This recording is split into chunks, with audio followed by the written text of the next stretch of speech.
We are live now, ma'am.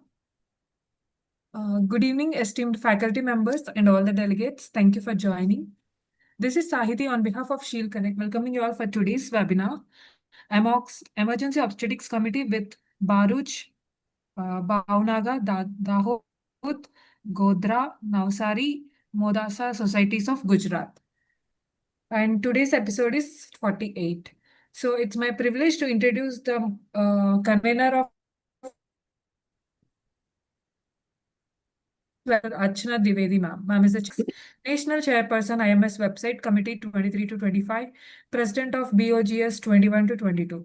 I welcome you, ma'am. And also, it's my honor to introduce the coordinator of today's webinar, Dr. Sarfraz Nawaz Kazi, sir. Sir is the oncogynecologist and infertility specialist, and also the president of Himatnagar OBGYN Society from 24 to 26, and also local joint secretary of SOGOG from 24 to 25. I welcome you, sir, and I hand over the session to you, sir. No, I think Sarfraz is set up in some other couldn't finish up his panel. I think I'll just start myself. So a very good evening to all of you. My respect and regards to all the seniors here. On behalf of Amogs Emergency Obstetrics Committee, and of course, I welcome all of you. I welcome the office bearers of Amogs as well as SOGOG, and I welcome the chief guest for today's program. I can see Dr. Kiran Kurtakati, President Amogs, has just joined. Welcome, Dr. Kiran. Hello. Yeah, hello. Hello, Kiran. Welcome to our own program. And on behalf of Amogs, I welcome Amogs Emergency Obstetrics Committee. I welcome everybody. This program is in collaboration with the Bhavnagar, Dahod, Godhra, Nawsari, Modasa Societies of Gujarat, and we're very happy to have respected Dr. Alpesh Gandhi, Dr. Kiran Kurtakoti, Dr. Deepak Bagde, and of course Dr. Anita Shaha as our guest today. Let us have God's blessings. Sahiti, can we play the question video, please? Then we go ahead with the welcome.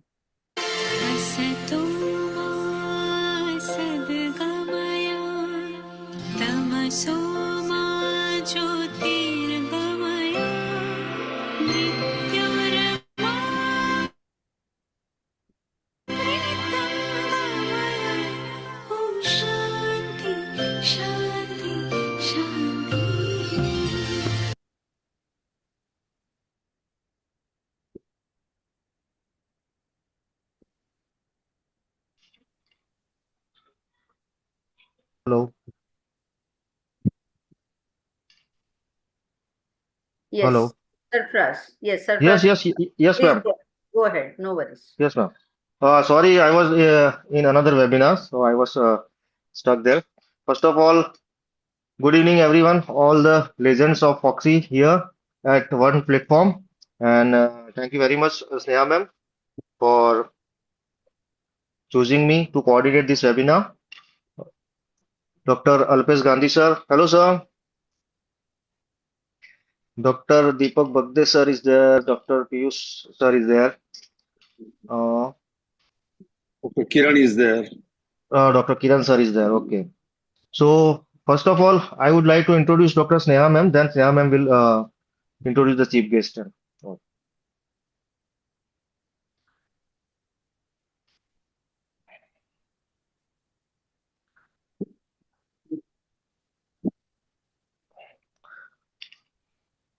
Words will be always less when I am going to introduce Sneha ma'am. I am calling her Queen of Yavatmal.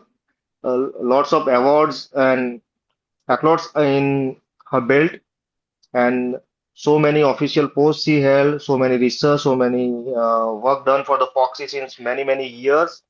After completing her Thank you. graduate, and mostly I'm naming main things that National Faculty for HPV, Master Trainer and State Coordinator in IMA Maharashtra. Right now, she is the chairperson of Amogs Emergency Obstetric Committee, and more than 300 talks in state, national, international conference she has Thank you, Viva. Sarfraz. That should be enough. I just go ahead with the program. Thank you so much, Dr. Sarfraz, for that kind introduction.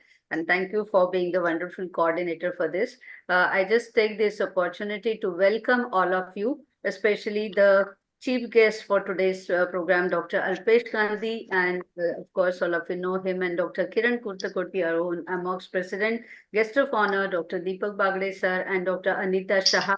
I think she must have joined or joined soon. And of course, we are very thankful and welcome to the speakers for today's program, Dr. Girija Wag, my dear friend, and Dr. Kavita Mandral Bhatti from Ludhiana. So, friends, as you know that this committee is working on reduction in the maternal as well as perinatal morbidity as well as mortality. So we are, including various topics and different sessions. This time we have selected very, very important sessions, especially the massive transmission protocol, which will be delivered by Dr. Girija Wag, and the cardiopulmonary resuscitation will be delivered by Kavita Mandal Bhatti. And all the illustrious, personalities here chairing the sessions, and there'll be the panelist for the panel discussion on near miss case scenarios. So I welcome all of you once again, and I thank all of you for joining this program, and of course,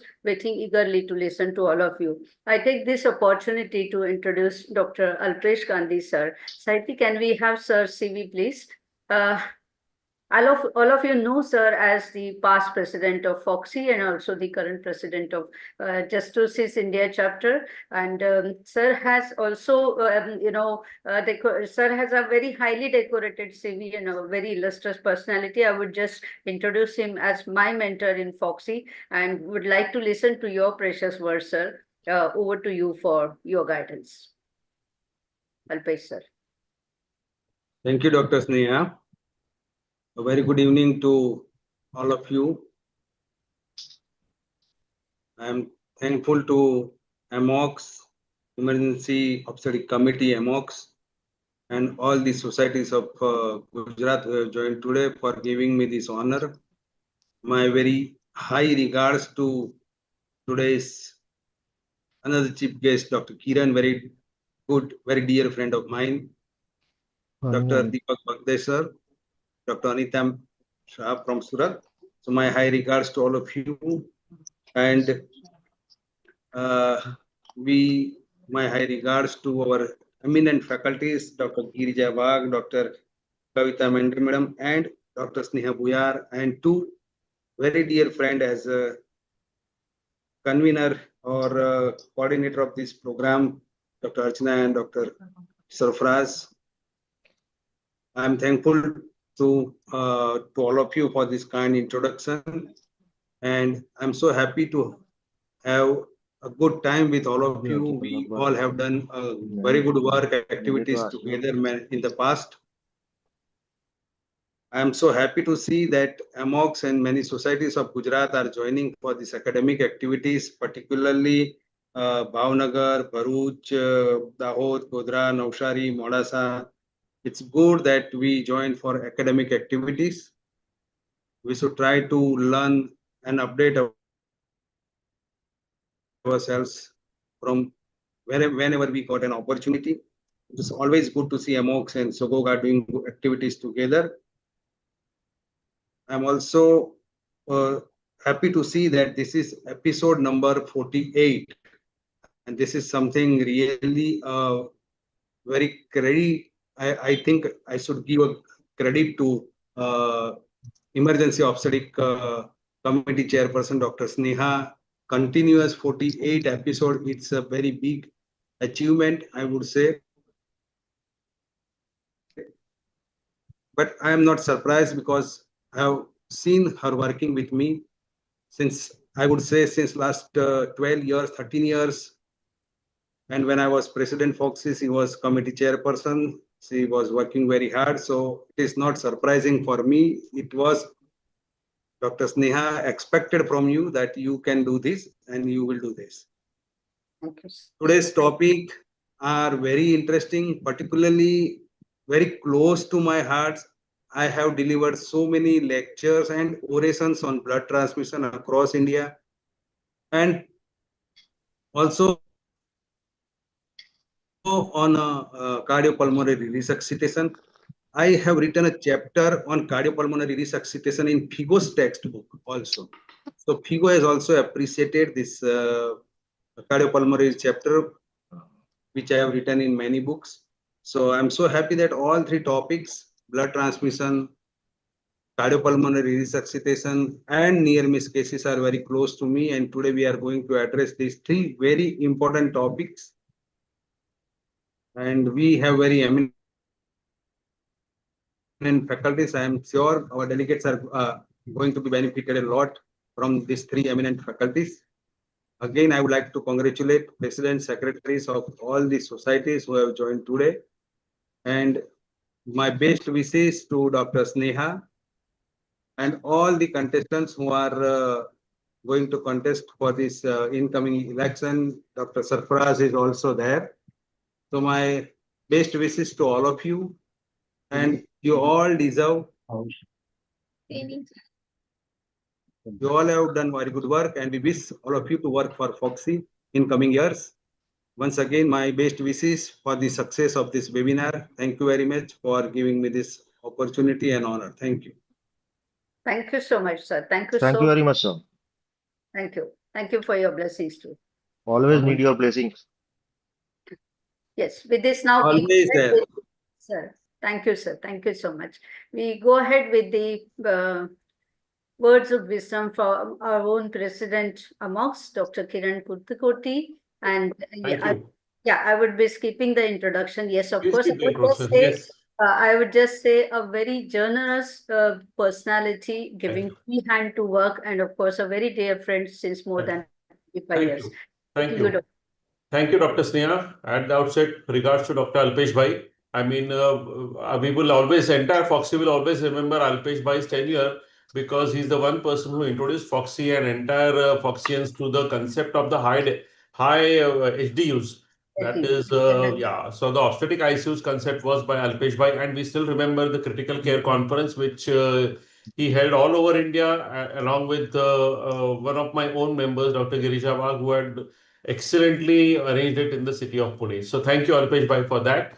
My regards to Dr. Deepak Bhagde, and of course, Anita Ben and Sarfaraz and everyone. Sneha, congratulations to you. But at the outset from Amogs, warm wishes, and we wish our own brother from Gujarat, Dr. Manish, a very, very speedy recovery. So so these are the well wishes from Amogs to everyone of Sogog and also to Manish Bhai. So we would love Manish Bhai very shortly, hopefully in one of the webinars, Sneha, whenever he is back in action, and I'm sure he will be back in action very shortly. So with this short remarks, I would say best wishes to you. And in Marathi, there is a small kahavat hai. Alpesh bhai, in Marathi mein ek kahavat hai. Takala जाऊन भांडं लपवायचं नाही. Takala जाऊन भांडं लपवायचं नाही. What it means is, what is the purpose of the webinar? The purpose of the webinar academics is yes, but there is also other ulterior purpose of the webinar. So that ulterior purpose will be solved only if Amogs and Sogog get together. And we hope, wish and pray that this thing happens shortly, and all the wise men in Amogs and wiser men in Sogog get together and see that this thing is implemented. Sorry if I have said anything larger than my image. But Amogs and Sogogs are like twin sisters. Yes, we are aware. We are aware that. So my best wishes, Neha-ji, and best wishes, Sarfaraz sir, for both of you. And would love to hear from Dr. Girija what she has to say on the massive transmission protocol, as well as with Anita Ben also. Sure. And I see a lot of my teachers. I see Manohar Motwani, who was my teacher at Rajawadi. So namaskar sir from my side, and of course all of you. So thank you, Sneha. Thank you. Best wishes to you, and keep the webinars going post September also. Yes, sir. That will be there. Dr. Kiran. Yes, Dr. Kiran. Yes, sir. You have rightly mentioned about Amogs and Sogog together, and we have worked together when I remember those days when I was committee chairperson, you were committee chairperson, and we all have worked together. So You have rightly commented about it. And about Manish, he is a fighter. He will be back very soon. And good news are he was operated yesterday and he is going to operate once again tomorrow. And he is responding well. And definitely he will recover soon. With Yes. we all need to continue prayers for him. And he is a fighter. He will definitely, and he is a great academician. So we all wish he will be soon with all of us. Yes. Yes, we just Yes. pray. All of And us pray for him. Thank you so much, Kiran, for your words of guidance. And of course, Sarfraz, I would like to introduce you to introduce Dr. Deepak Bagre, sir, our guest of honor. Over to you. Okay.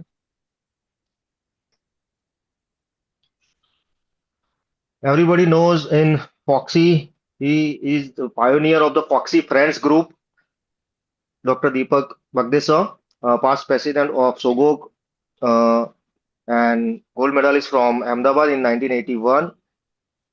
Pastly, he was the head of Department of MPSA Medical College, Jamnagar, and Scientific Committee Chair of Gujarat State Gynecologist, President of Jamnagar Society for Jamnagar IMA, and Member Board of Studies of Saurashtra University. First ever Sogo operation he has delivered in 2014 and have delivered more than 62,000 babies in private practice since 1985.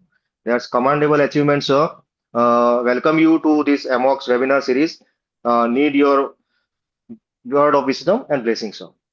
I would Deepak, just sir. say one sentence about Deepak, sir, that he is a very humble human being, very helping and very genuine personality. He will support whatever is right, and he will go out of way to help people who are genuine. So over to you. I also add one thing. He has an ability to say truth in front of anyone.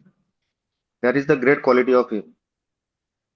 Sir, over to you, sir. No, Please guide us. no, what do I say, Sir President Sneha? Thank you very much for the kind words. Here I am amongst all the friends, and I'm sure the friends are going to speak high for each and every one of us.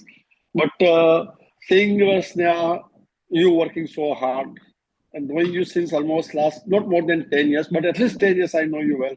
Surprise, I have been knowing him, but surprise, I have started knowing him since 3, 4 years really well. And in fact, I told him that I see a potential in you to work for Sogok and Foxy both. And I'm happy that he is running for a Foxy post. And I'm sure if given a chance, and I'm sure we'll give him a chance, all of us, we should make sure that we give a chance and we work for it. Sneha, I know, I don't know how, but you have been really, really, really working hard and you sincerely deserve the post of this movie. Alpesh is a colleague, a friend, a philosopher, or guide. Kiran, you said rightly, Alpesh, yes, he's a pioneer, but another pioneer I put is web series, where we are now. You see, during his presidency, he started with this also. Otherwise, I don't know what we would have done in his presidency and what we would have done in Foxin during the Corona times. So he's pioneers in great thing. And yes, the critical care book I've read, being an obstetrician per se, I'm the one who really loves this kind of topics which are there. And both I've heard every one of you. Girija has always been a good colleague since, in fact, all Punelites. Kiran, if you see, I mean, Pune is my second home, let me tell you. I really love to be in Pune and, in fact, know them absolutely very well. So, all the best to you, Sneha. And wonderful topics today, blood transfusion, CPR, and near miss. Everyone, I'm going to say obstetricians dream to come and listen to this kind of topics. Thank you very much for getting into these topics, into this webinar, Sneha and all. Sarfraz, all the best. Sneha, all the best. Thank you very much. Thank you, sir, for your blessings. We need every time. Thank you, sir. Thank you so much. Our next Guest of honor, Dr. Anita Shah. Dr. Anita Shah, CV, please. You National are introducing me, ma'am. No, you go ahead. I'm just saying that, President, by the time she's displaying, please go ahead with Okay. it. Dr. Anita Shah, ma'am, everybody knows her in Gujarat very well. She is right now the president of IMS, practicing gynecology in Surat since 1988. And She was the president in 2000-2001 of Surat Society, organizing chairperson of World Conference on Population Stabilization in February Sarfaraz, it 2003. will do. Will Yes, do. ma'am, please. Yeah. First of all, thank you very much. Sarfaraz, he is Yes, also ma'am. very famous for warm hospitality. Yeah. I know, sir.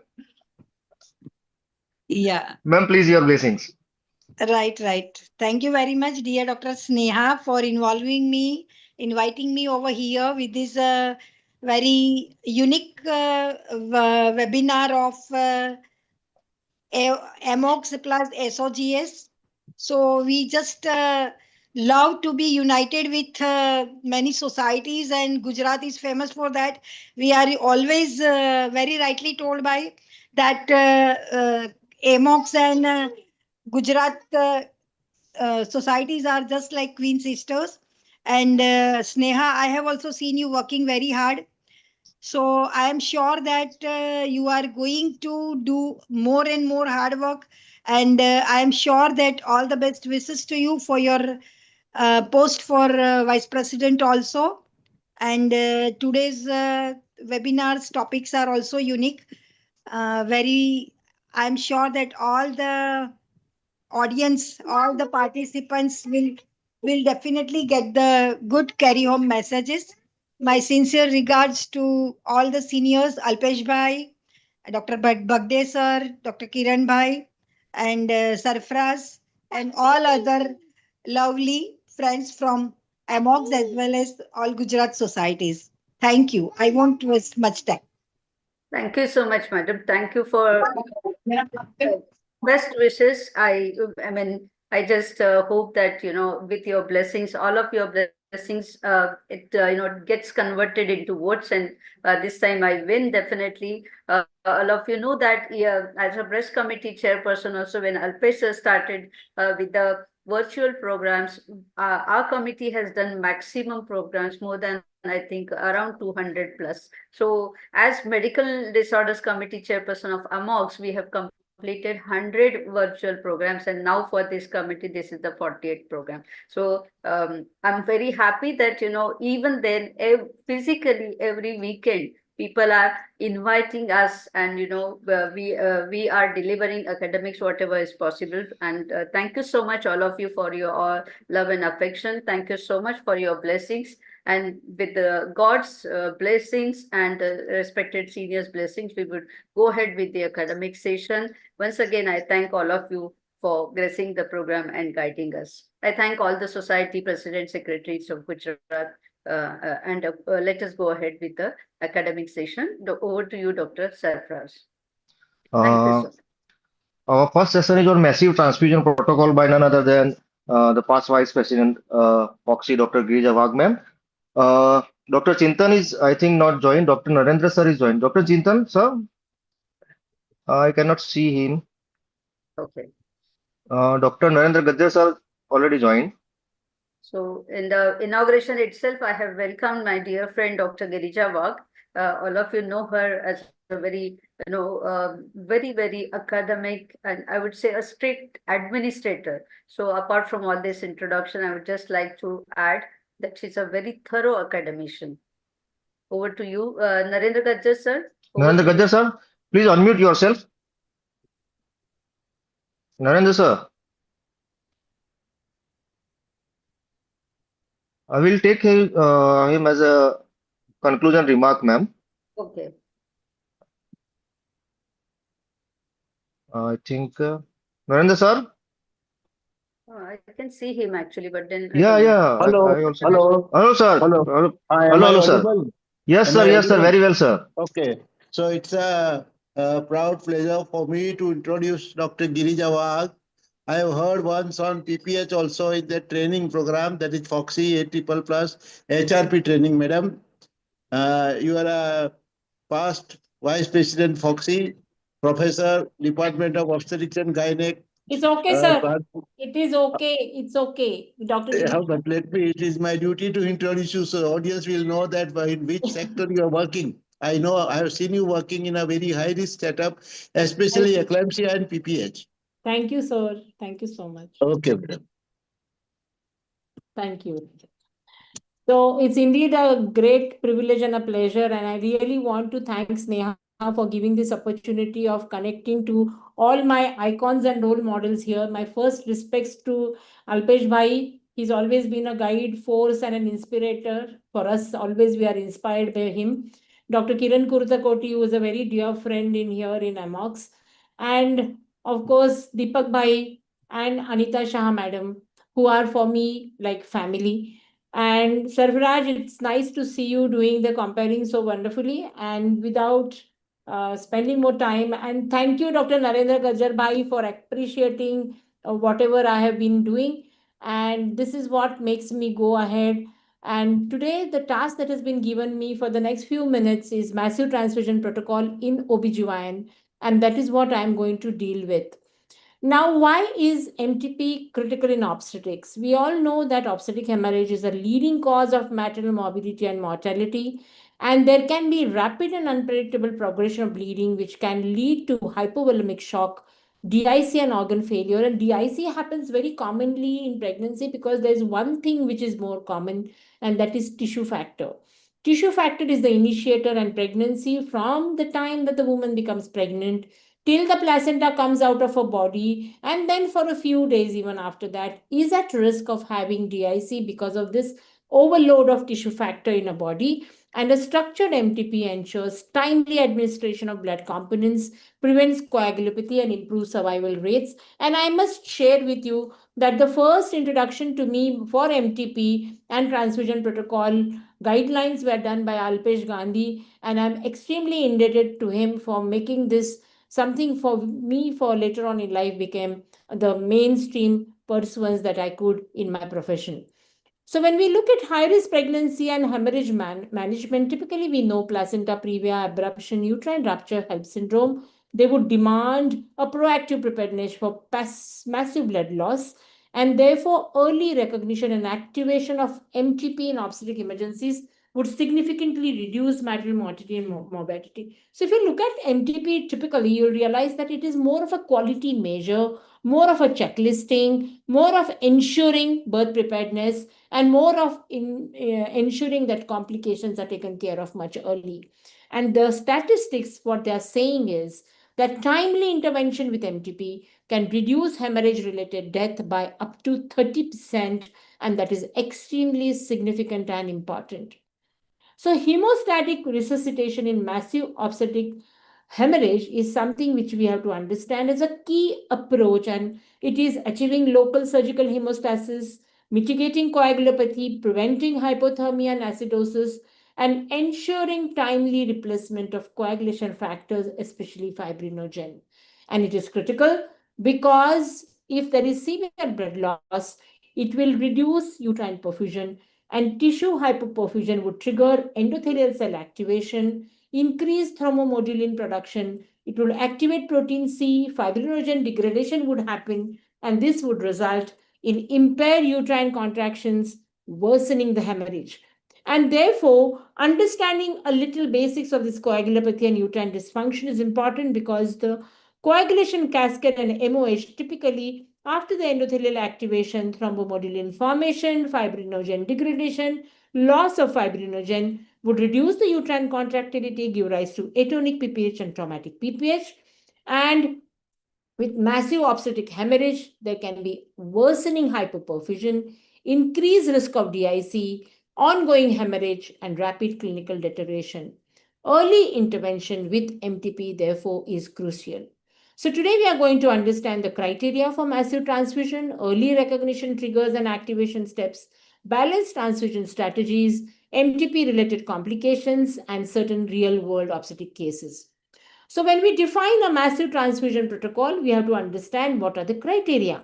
Replacement of more than 10 units of RBCs in 24 hours, loss of more than 50% blood volume in 3 hours, anticipated more than 4 units in 1 hour, obstetric specific considerations, especially PPH, placental abruption, atony, and uterine rupture.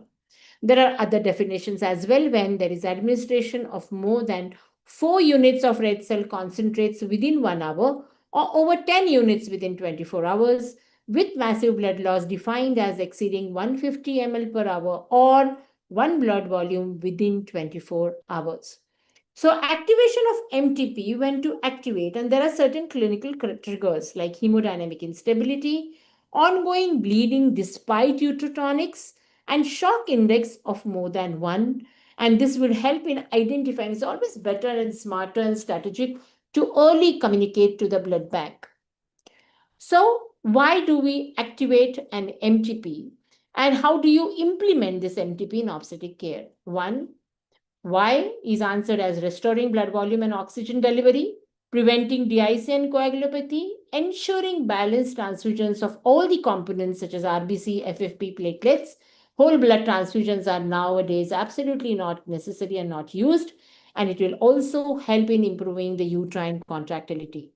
So when we look at the key components of MTP, they are early recognition and activation, which will prevent delay. 1:1 ratio, like is used in trauma medicine, RBCs, FFPs, and platelets. Fibrinogen depletion by cryoprecipitated administration. Calcium and temperature control to avoid cytotoxicity and hypothermia. And a well-structured MTP, which improves maternal outcomes in massive obstetric hemorrhage. So definition of a hemodynamic instability is something very important. A state in which the body fails to maintain adequate perfusion due to severe blood loss leading to shock and organ dysfunction. So whenever the systolic blood pressure is less than 90 or a drop of more than 40 mils of mercury from baseline, tachycardia of more than 120 beats per minute is an absolute early indication of compensation, and we have to be careful. Reduced urine output of less than 0.5 ml per kg per hour, signifying hypoperfusion. Altered mental status such as confusion, agitation, or lethargy due to cerebral hypoxia. Cold, clammy skin because of peripheral vasoconstriction due to low cardiac output. And when we activate MTP, it means if hemodynamic instability persists despite IV fluids and uterotonics, MTP must be activated to restore perfusion before irreversible shock occurs. Now, sometimes there can be ongoing bleeding despite uterotonics, and this is another very important definition. When there is continuous blood loss, even after administering first-line uterotonics, such as oxytocin, misoprostol, carboprost, and tranexamic acid, and this can be because of uterine atony, which is a primary cause because the myometrium fails to contract, placental abruption or Akarites syndrome, surgical trauma or rupture due to perineal tears, uterine ruptures, or cesarean complications. And if uterotonics fail to control hemorrhage, immediate MTP is required to prevent hypovolemic shock and coagulopathy. So these are the various important definitions, and we can quantify them by measuring the shock index. Now, it is a simple and a sensitive marker of early hypovolemia and shock, and it is equivalent, like you take heart rate and divide it with the systolic blood pressure, and you get the shock index. If it is less than 0.7, it's normal. 0.7 to 1 is taken as early shock, monitor closely. More than 1 is high risk circulatory collapse, urgent resuscitation is needed. And shock index exceeding 1 indicates critical hypoperfusion and inadequate cardiac output. MTP should be activated immediately to avoid multi-organ failure. Simple rule: if the systolic blood pressure is 100, if the tachycardia is 100, is going to be 1. And just imagine if the tachycardia is 120, it's definitely going to be more. And that can simply tell you that this is the time now we have to initiate the MTP. Now, high shock index in obstetric patients is calculated a little differently, where the normal range is taken as upper limit in obstetrics is 0.9 to 1.1. And there's something new which has also come up. This is shock index and delta SI superior to heart rate and SBP in predicting PPH and need for intervention, where the initial threshold of shock index is more than 1.14. Critical threshold is more than 1.41. Normal shock index less than 1.1 in peripartum individuals is significant. And what is this delta shock index? It is equal to peak shock index minus the baseline shock index. And this is the strongest classifier for predicting PPH and interventions. And it is sensitive and specific when adjusted for confluence. And therefore, it's a good practice to use it in our day-to-day practices. Now, this is the typical algorithm which I have taken from my own institution. you in your own facility require to create your own MTP algorithm. And this is from your Bharati Hospital and Research Center, Pune.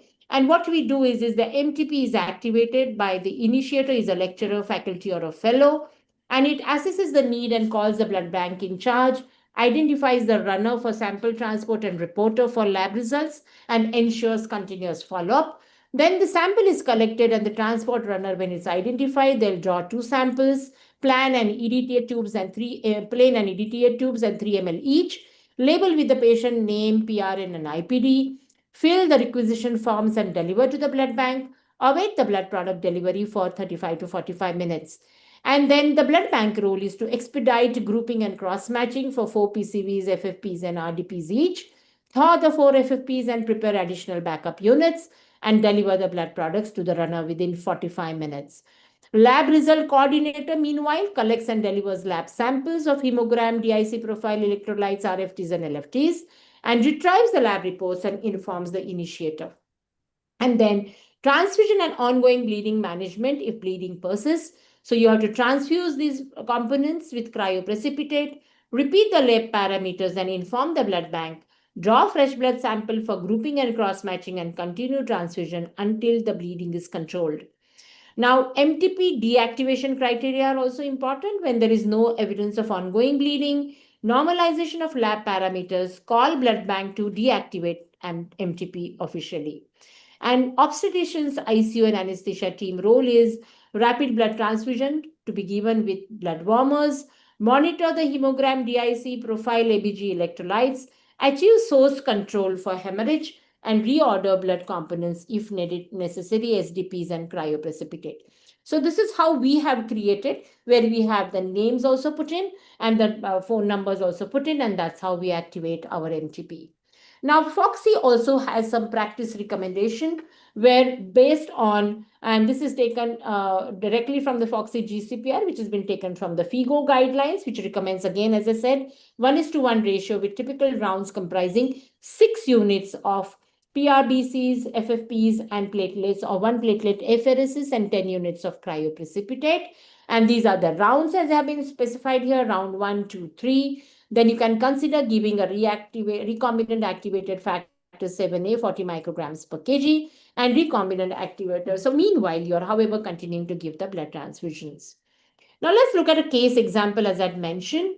This is a PPH leading to shock, a 32-year-old Gravida 3 para 2 woman presented with severe PPH following vaginal birth. Vital signs were 130 beats per minute and SBP was 90 millimeters of mercury. And you can see the shock index was 1.44. Interpretation, as we know, S1 more than 1 indicates critical hypovolemia, but more than 1.4 suggests high risk for multi-organ dysfunction and ICU admission.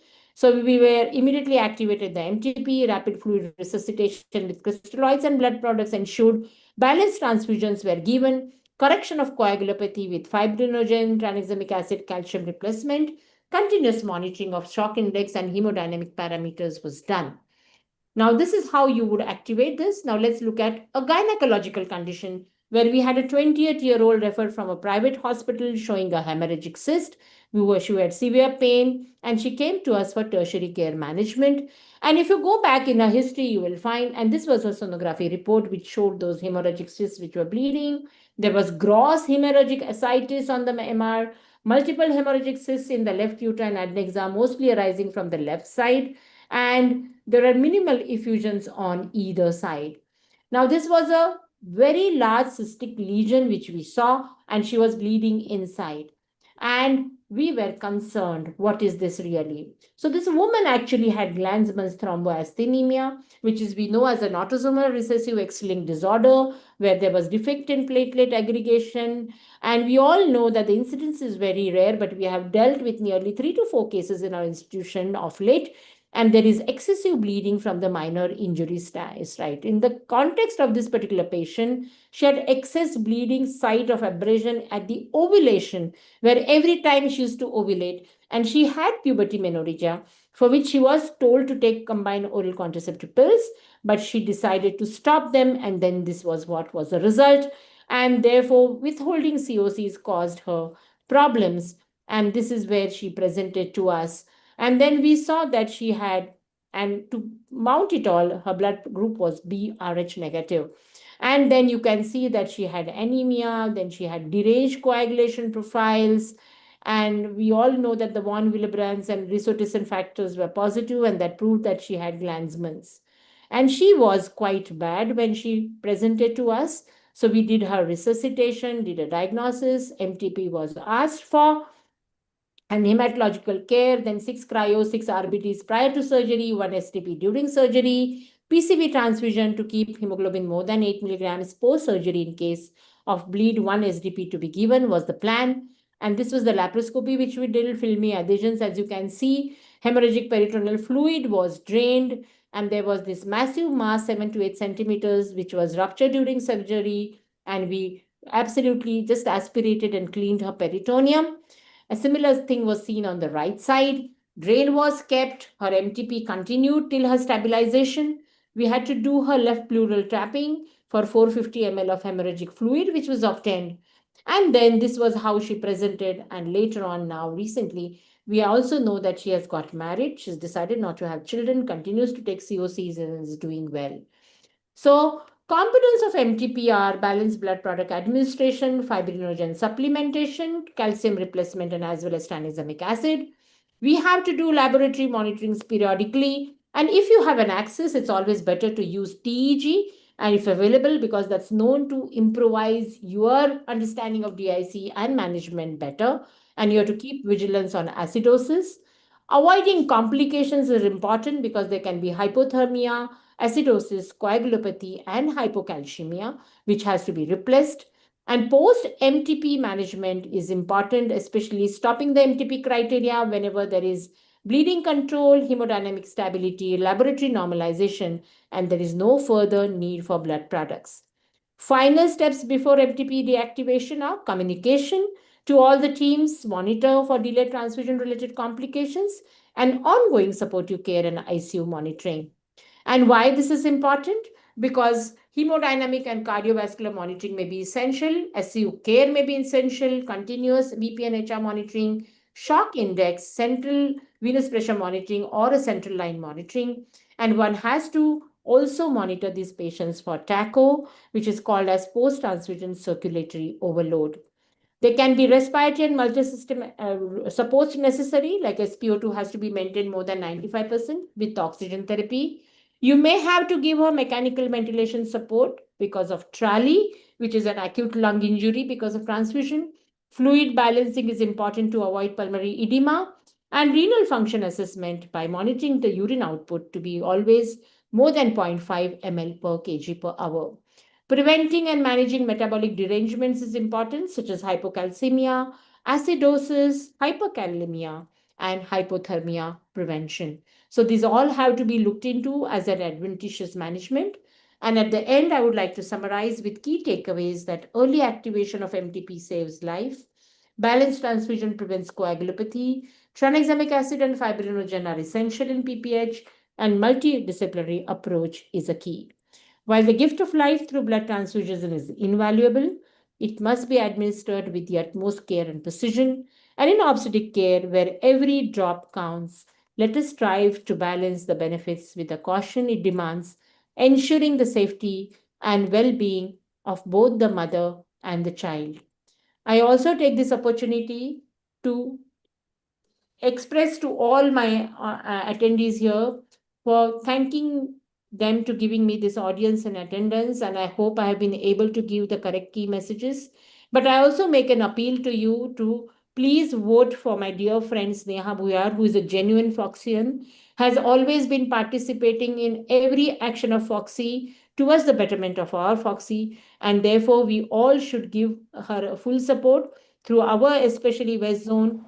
Our first choice has to be Dr. Sneha Buyar, as we know that we have to cast 2 votes, and all of us must vote for her and encourage her, because she's going to be a very, very important asset to the organization and a good representation of all of us.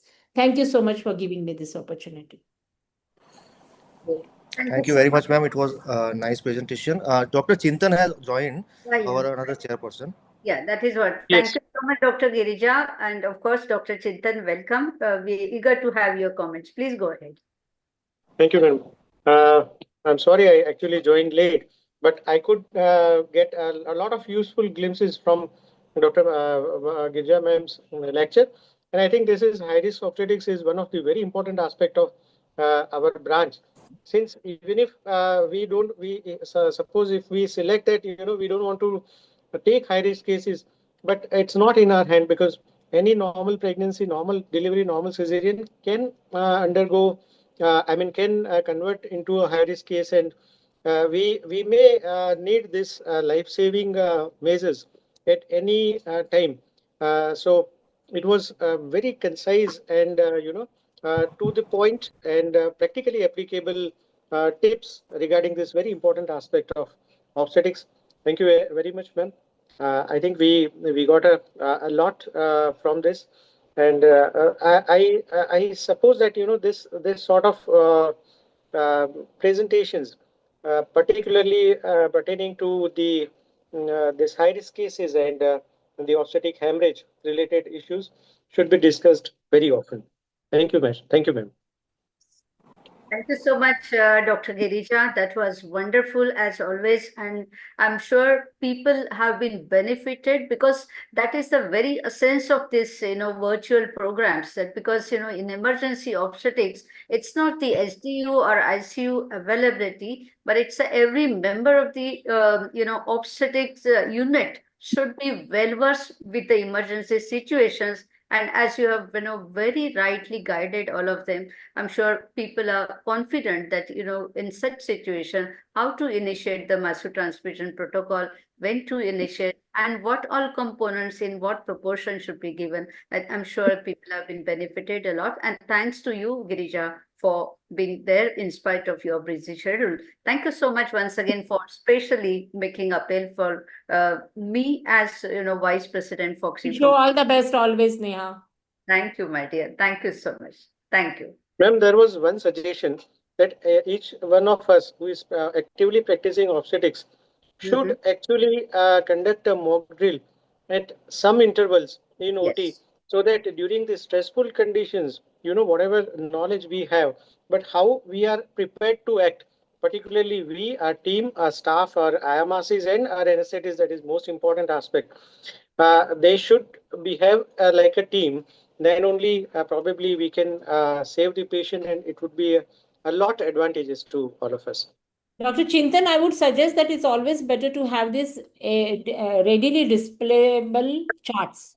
Many Yes. times these Right, ma'am. charts, they absolutely help because, if your team who has conducted the drill is not available, looking at the charts we can take, because sometimes in an emergency, we are not remembering the dosages.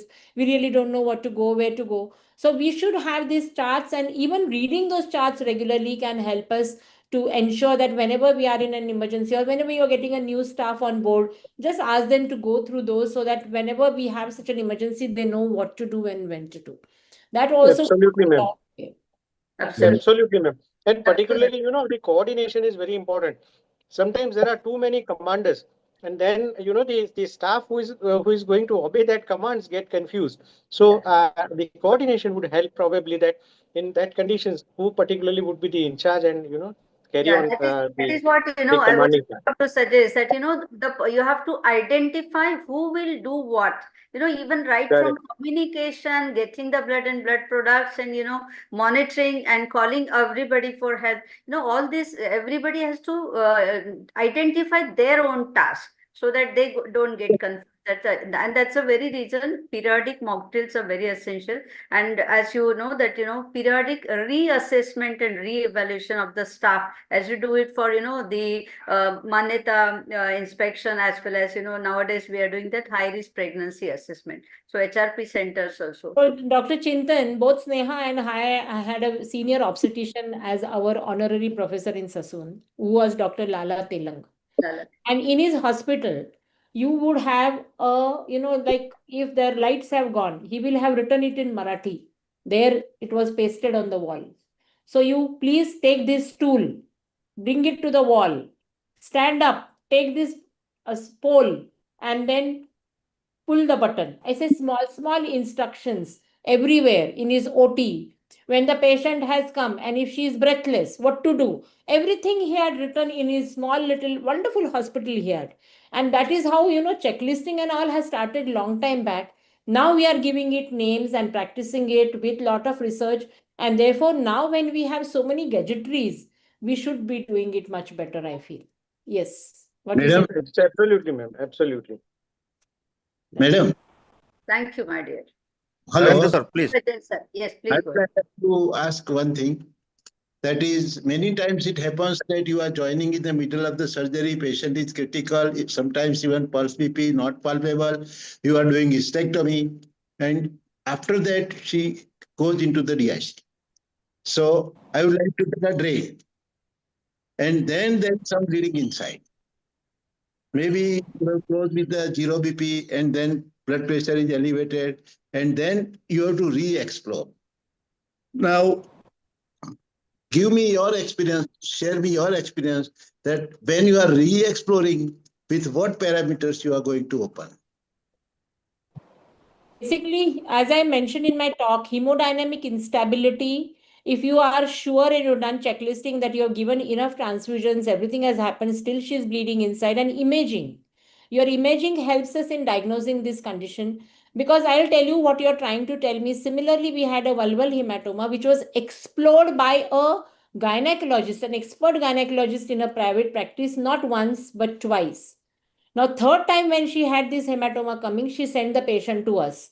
The moment I came to know that such a patient is coming, I said, first take her to the radiology for imaging and do CTO angio. Because if an expert has already explored her, what are we going to do? While we were getting her from the EMD department, we had put the non-pneumatic anti-shock garments onto her, and then we had given her a warmer with an oxygen cylinder, with IV going, we transferred her to the radiology department, did a CT angio. It told us that it was the pudendal artery which had bled.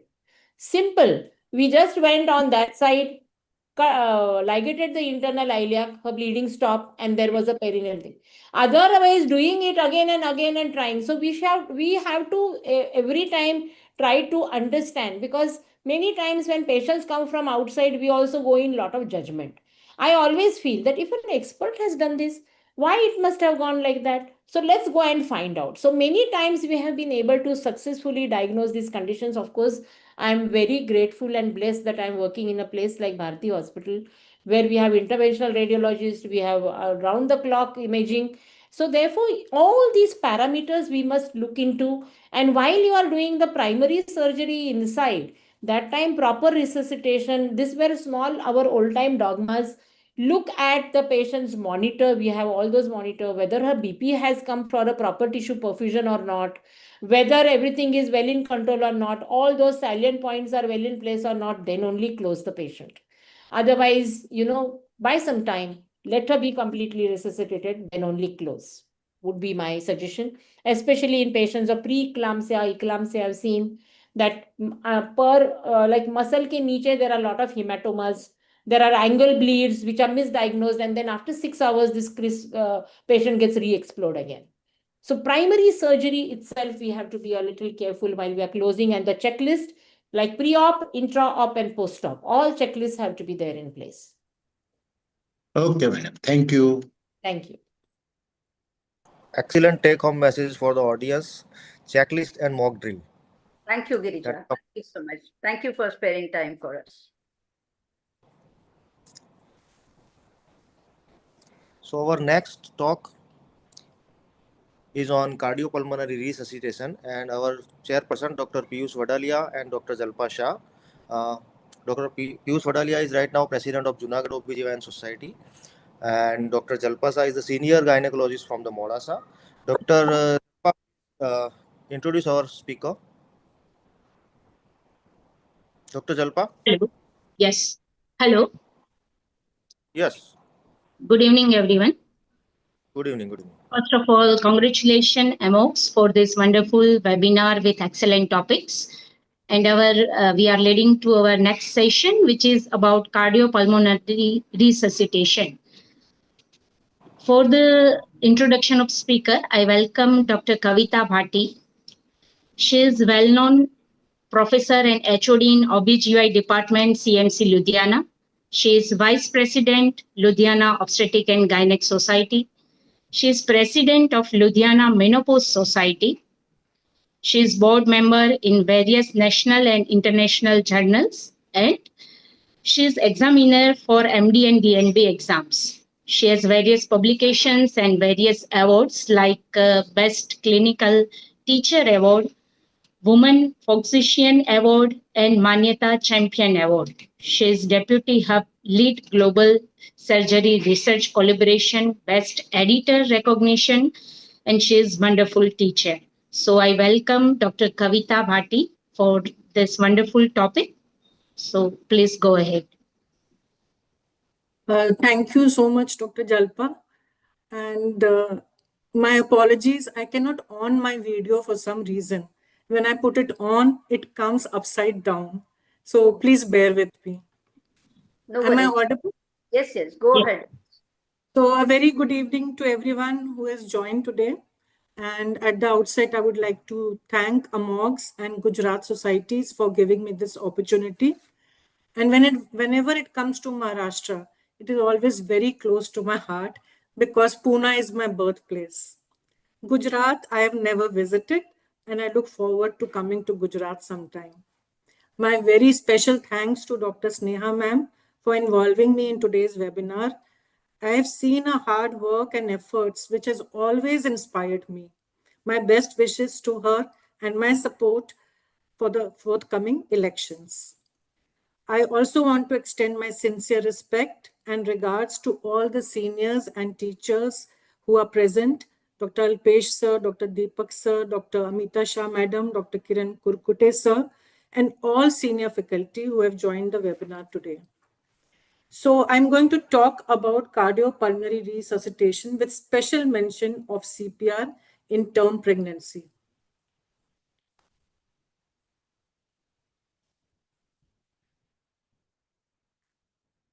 So I hope my slides are visible. Yes, just make it full screen. Yeah. So CPR is a very essential skill which should not only be learned, but should be kept revising it regularly. It should be learned not only by the healthcare workers and healthcare providers, but also by other staffs, paramedics, and even non-medicals and laypersons, because one can face a sudden cardiac arrest patient anywhere and anytime, and it is very crucial to respond immediately to the situation for bringing back life and expecting a good outcome. So I will take you through the basics of CPR today in the next few slides. For the maternal CPR, there are two patients. One should always remember it is the life of the mother and also of the fetus. So whatever is best for the mother is also best for the baby.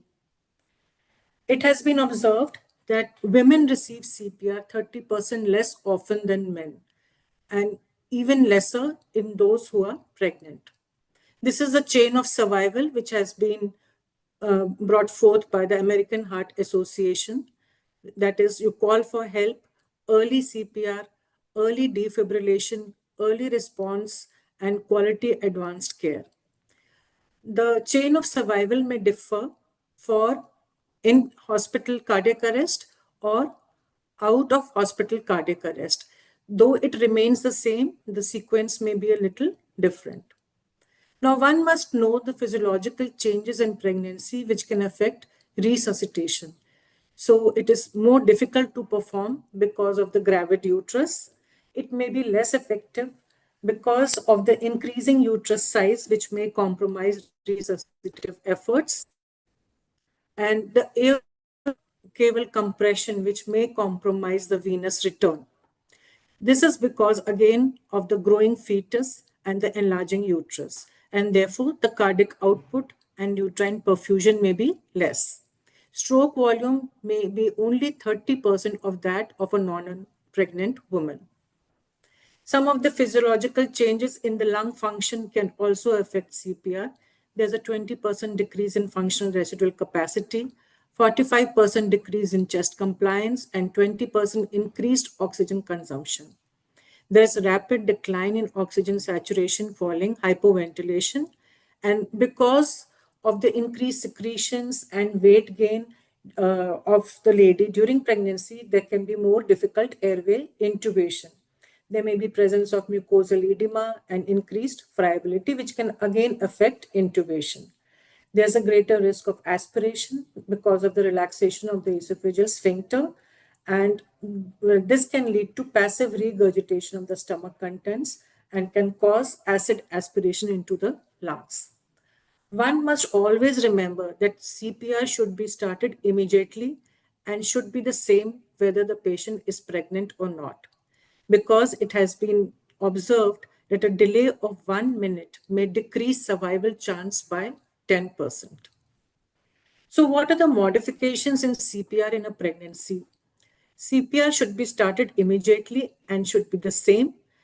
One has to do a left lateral displacement of the uterus, especially if the uterine size is more than 20 weeks of gestation. We have to look for the airway passage and control, removal of the fetal monitors to avoid electrical arcing during defibrillation, and also one should consider perimortem cesarean. Now it is known as resuscitative hysterotomy. Team dynamics is very important. So ideally, there should be 4 members, one who manages airway management, which stands at the head end of the patient. Position 2 is the person who gives chest compressions and can also start with the IV axis. Position 3 is again chest compressions because he alternates with the person who stands on position 2, and he will also look at the defibrillation part. Position 4 is hands-off team leader who sees that work is being done and an open communication loop is being maintained. There should always be an assistant for left uterine displacement when it comes to a pregnancy. This is more team dynamic, especially if you have more members in the team, then a 5th person may be involved for help and also to look after CPR positioning and added compressions if one of the 2 members who are giving CPR, they get fatigued. Then 6 is other emergency equipments, who keeps other emergency equipments ready. The code card should be there, and also the personal protection equipment should be distributed by this person. 7 is for communication to emergency help and responders, and 8th is a family member or a facilitator who communicates with the family during the CPR. Always an assistant for left uterine displacement. So earlier it was ABC, but now we have to think about CAB. The sequence has changed. Circulation, airway, and breathing. And one has to make sure that the patient, any bystanders, and everybody is safe before you start performing. So now circulation has become more important. So you start with the compressions before you go on to manage airway and breathing. So initiate chest compressions before ventilations. This is to reduce delay in CPR. Sequence begins with skill that everyone can perform. First and foremost, you have to check the response of the patient. Look for scene safety. Gently shake or tap on the shoulder. And if there's no response, shout for help, because you need other team members for the management of a patient who has had a cardiac arrest. Activate code blue. Next is to check the carotid pulse. Look for the carotid pulse, feel it for minimum of 10 seconds. And if there is absence of carotid pulse, you have to initiate chest compressions. Place the person on a firm surface on the back, kneel beside them on the hard surface, and place the heel of one hand on the lower half of the sternum and place your other hand on top. So this picture shows how the hands are to be placed, and with the chest compressions are actually given with the heel of the hand. So this is the correct positioning of both the hands, which is placed at the lower end of the sternum, and you can either stand or sit and do the chest compressions. But one should remember that the shoulders should be directly over the sternum, and you do not have to bend the elbow and keep the arms perpendicular to the sternum. Push hard in the center of the chest, 100 to 120 per minute. So again, straighten your arms and position next to the patient. Use the weight of the body to press straight down into the chest by 5 centimeter and then allow it to release. So a full chest coil should be allowed in between the compression. And the time spent on the chest compressions and release phases should be equal. So we always look for 30 chest compressions, which are hard and fast at a rate of almost 2 compressions per second or 100 to 120 per minute. And it is always very helpful to count it aloud for other team members also to be aware of the chest compressions. Always look for a high quality CPR because the compressions of the chest, it should be adequate at an adequate rate and depth. Always allow for the chest recoil. Minimize any interruptions in the compressions and avoid excessive ventilation. So as I said, 100 to 120 chest compressions per minute, and the breath ratio is 30 by 2. So this is considered as one cycle. So after 30 compressions, you can give one breath, and this constitutes one cycle. And the number of chest compressions delivered per minute during CPR, it is an important determinant of return of spontaneous circulation and survival with good neurological outcome. So in a pregnant lady, especially above 20 weeks of gestation, left uterine displacement is very important. It can either be done by one-hand technique or a two-handed technique. So as shown in the picture, you see that with one-hand technique, the responder will stand on the woman's right side and push the woman's uterus towards the left side. So this will release the compression on the inferior vena cava and therefore better cardiac output. In the two-handed technique, the responder will stand on the left side and with the two hands push or pull the woman's uterus towards the left side, again to release compression on the IVC. Now, it's good to change the rescuer after 5 cycles to avoid fatigue and to keep the compressions effective. Continue CPR until helps arise and maintain focus during CPR. Avoid any interruptions from anyone. Now, when it comes to airway, rescue breathing may be required, and in case one is out of the hospital in any other situation, then mouth-to-mouth breathing may be required. So in the mouth-to-mouth breathing, ensure the head is tilted back and the chin is lifted by placing one hand on the forehead and the other hand under the chin. So this will keep the airway patent. Take a breath and place your lips around the mouth, making sure that there is a good seal. And then you use your index finger and thumb to pinch close the soft part of the patient's nose, and with the other hand to open the mouth of the patient. So this is how it is done. Blow at a steady rate for about 1 second and look for the chest, whether it rises with the mouth-to-mouth breathing. So it will show the filling of the lungs if it is effective mouth-to-mouth breathing. After the 30 compressions, you can give 2 rescue breaths. In case it is in hospital cardiac arrest, then obviously we have the ambu bag, which may or may not be connected to oxygen supply. So again, the same for this, and how you keep the mask is very important. As shown in the picture, the 3 fingers just below the mandible, pushing the jaw upwards, that will again straighten the and make the airway patent. But always be sure that excessive ventilation is avoided. If the patient starts to breathe on her own and remains unconscious, you can apply oxygen at the rate of 15 liters per minute. Check her condition and be ready to start rescue breathing by either bag and mask whenever she stops breathing. So keep repeating the process and aim to do 5 cycles of CPR in roughly 2 minutes, and then interchange with the other person without any major interruption.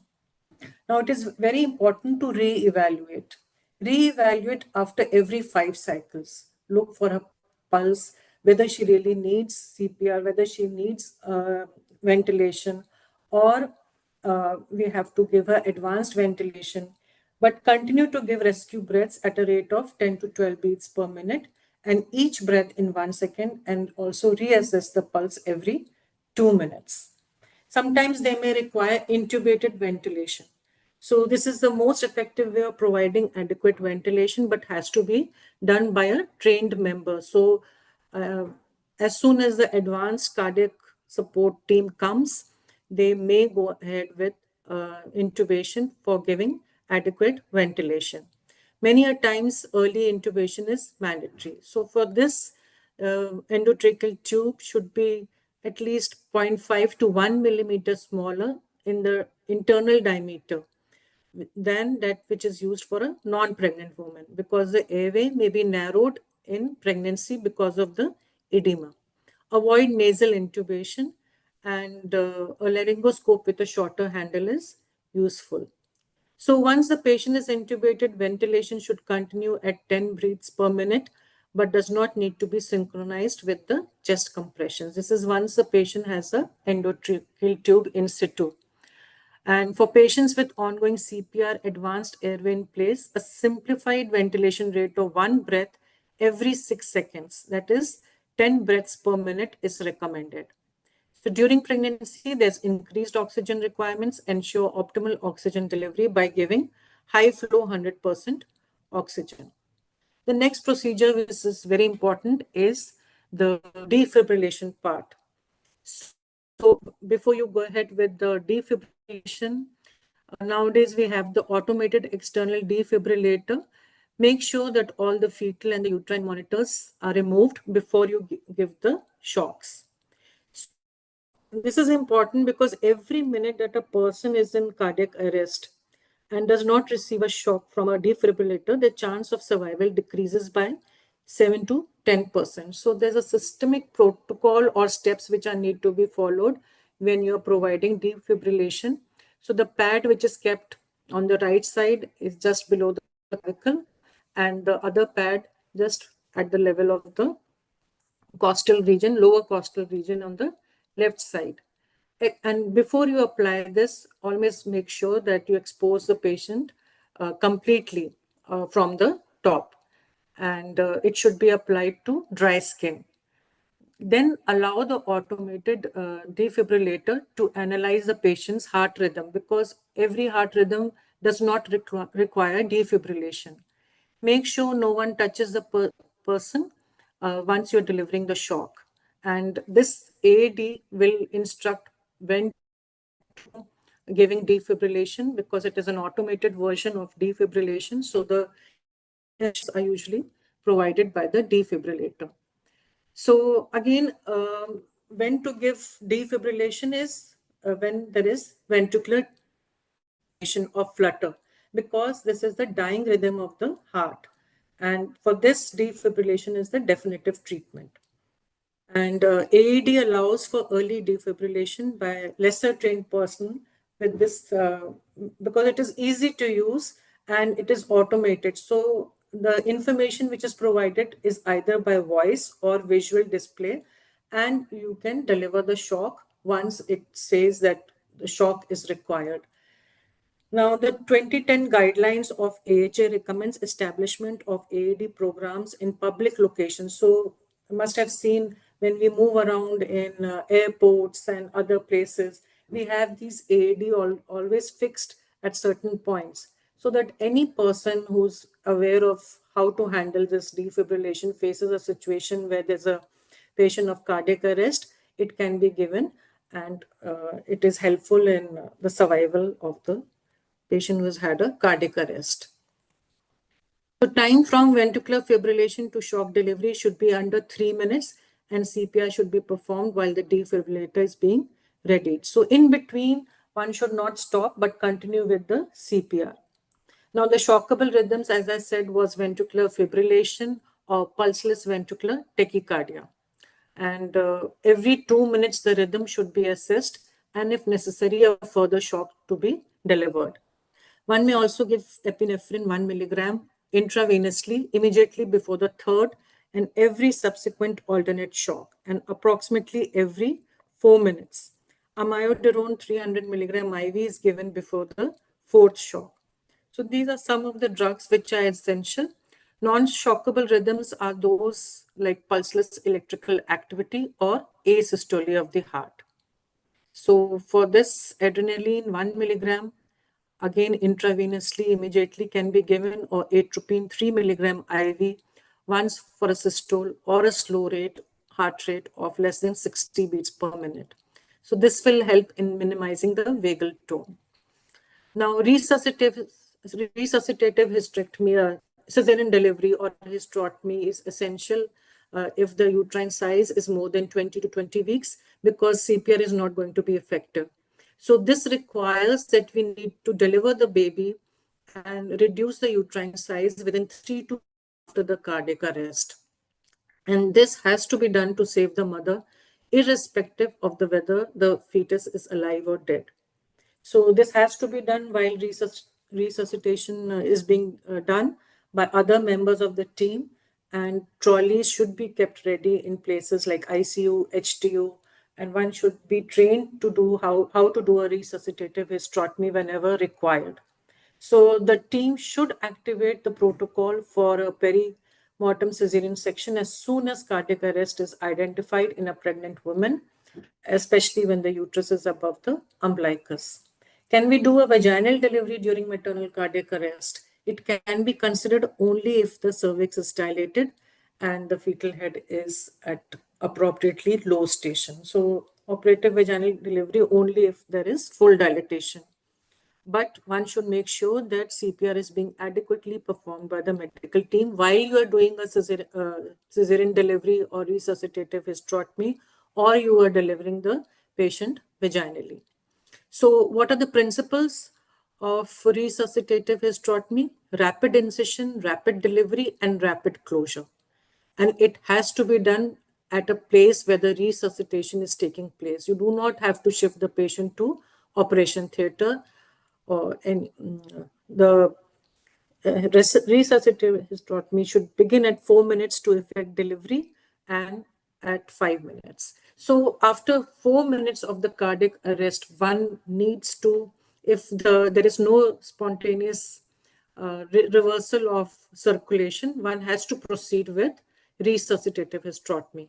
And within 1 minute, the baby should be delivered.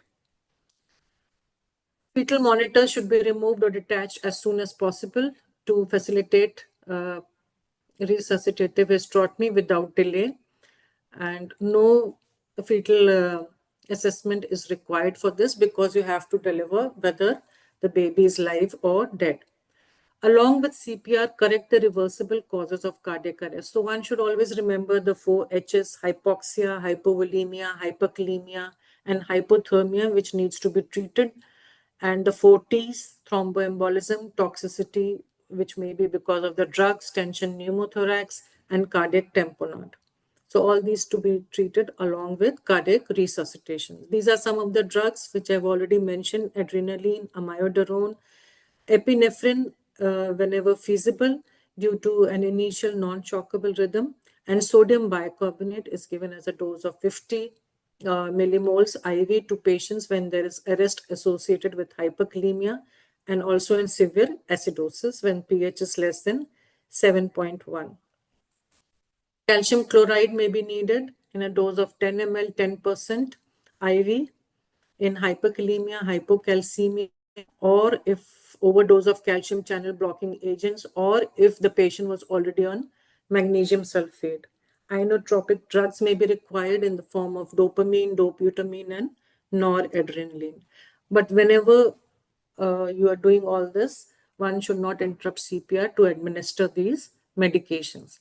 These are some of the algorithms which are available. This is according to the American Heart Association protocols that tells us how to go about in the steps of CPR. So you call for help. If the patient is not responding, no carotids, ask somebody to get the defibrillator and start giving chest compressions.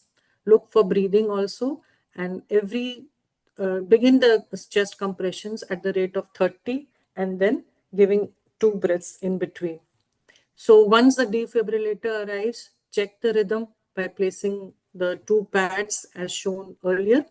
And once the rhythm is shockable, then you give 1 shock, and soon after that resume the CPR immediately for 2 minutes. If it is not shockable, then resume the CPR immediately. Check rhythm, keep checking the rhythm every 2 minutes. And if not shockable, then you again wait and defibrillate once it becomes shockable.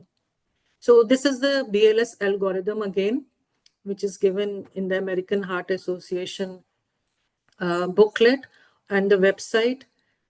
So it says that high quality chest compressions are required along with AED, that is defibrillation, whenever it is a shockable rhythm.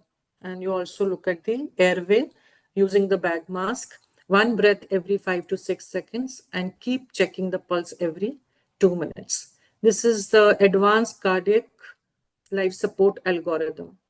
So till the advanced care support team arrives, you have to do some maternal interventions and some obstetrical interventions.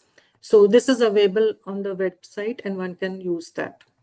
Now, it is always good to have a point of care checklist for cardiac arrest patients. So you have to note down the time, document each and every step. So this is how you can have in your settings. To conclude, CPR in the pregnant patient should be performed with consideration of the physiological changes, and immediate CPR should be started. Attention should be given to lateral displacement of the uterus. Look for the airway, and airway management needs to be done.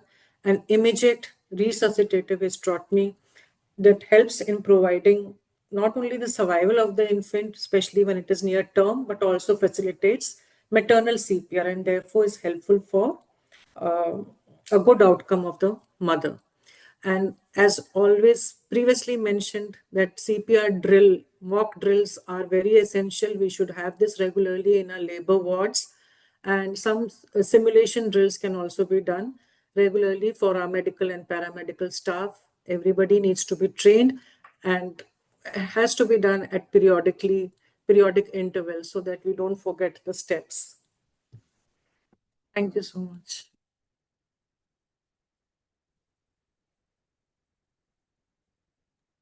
Yeah, thank you so much, Dr. Kavita. That was excellent, very methodical. I have already written in the chat box also. I would request the chairperson to make few comments.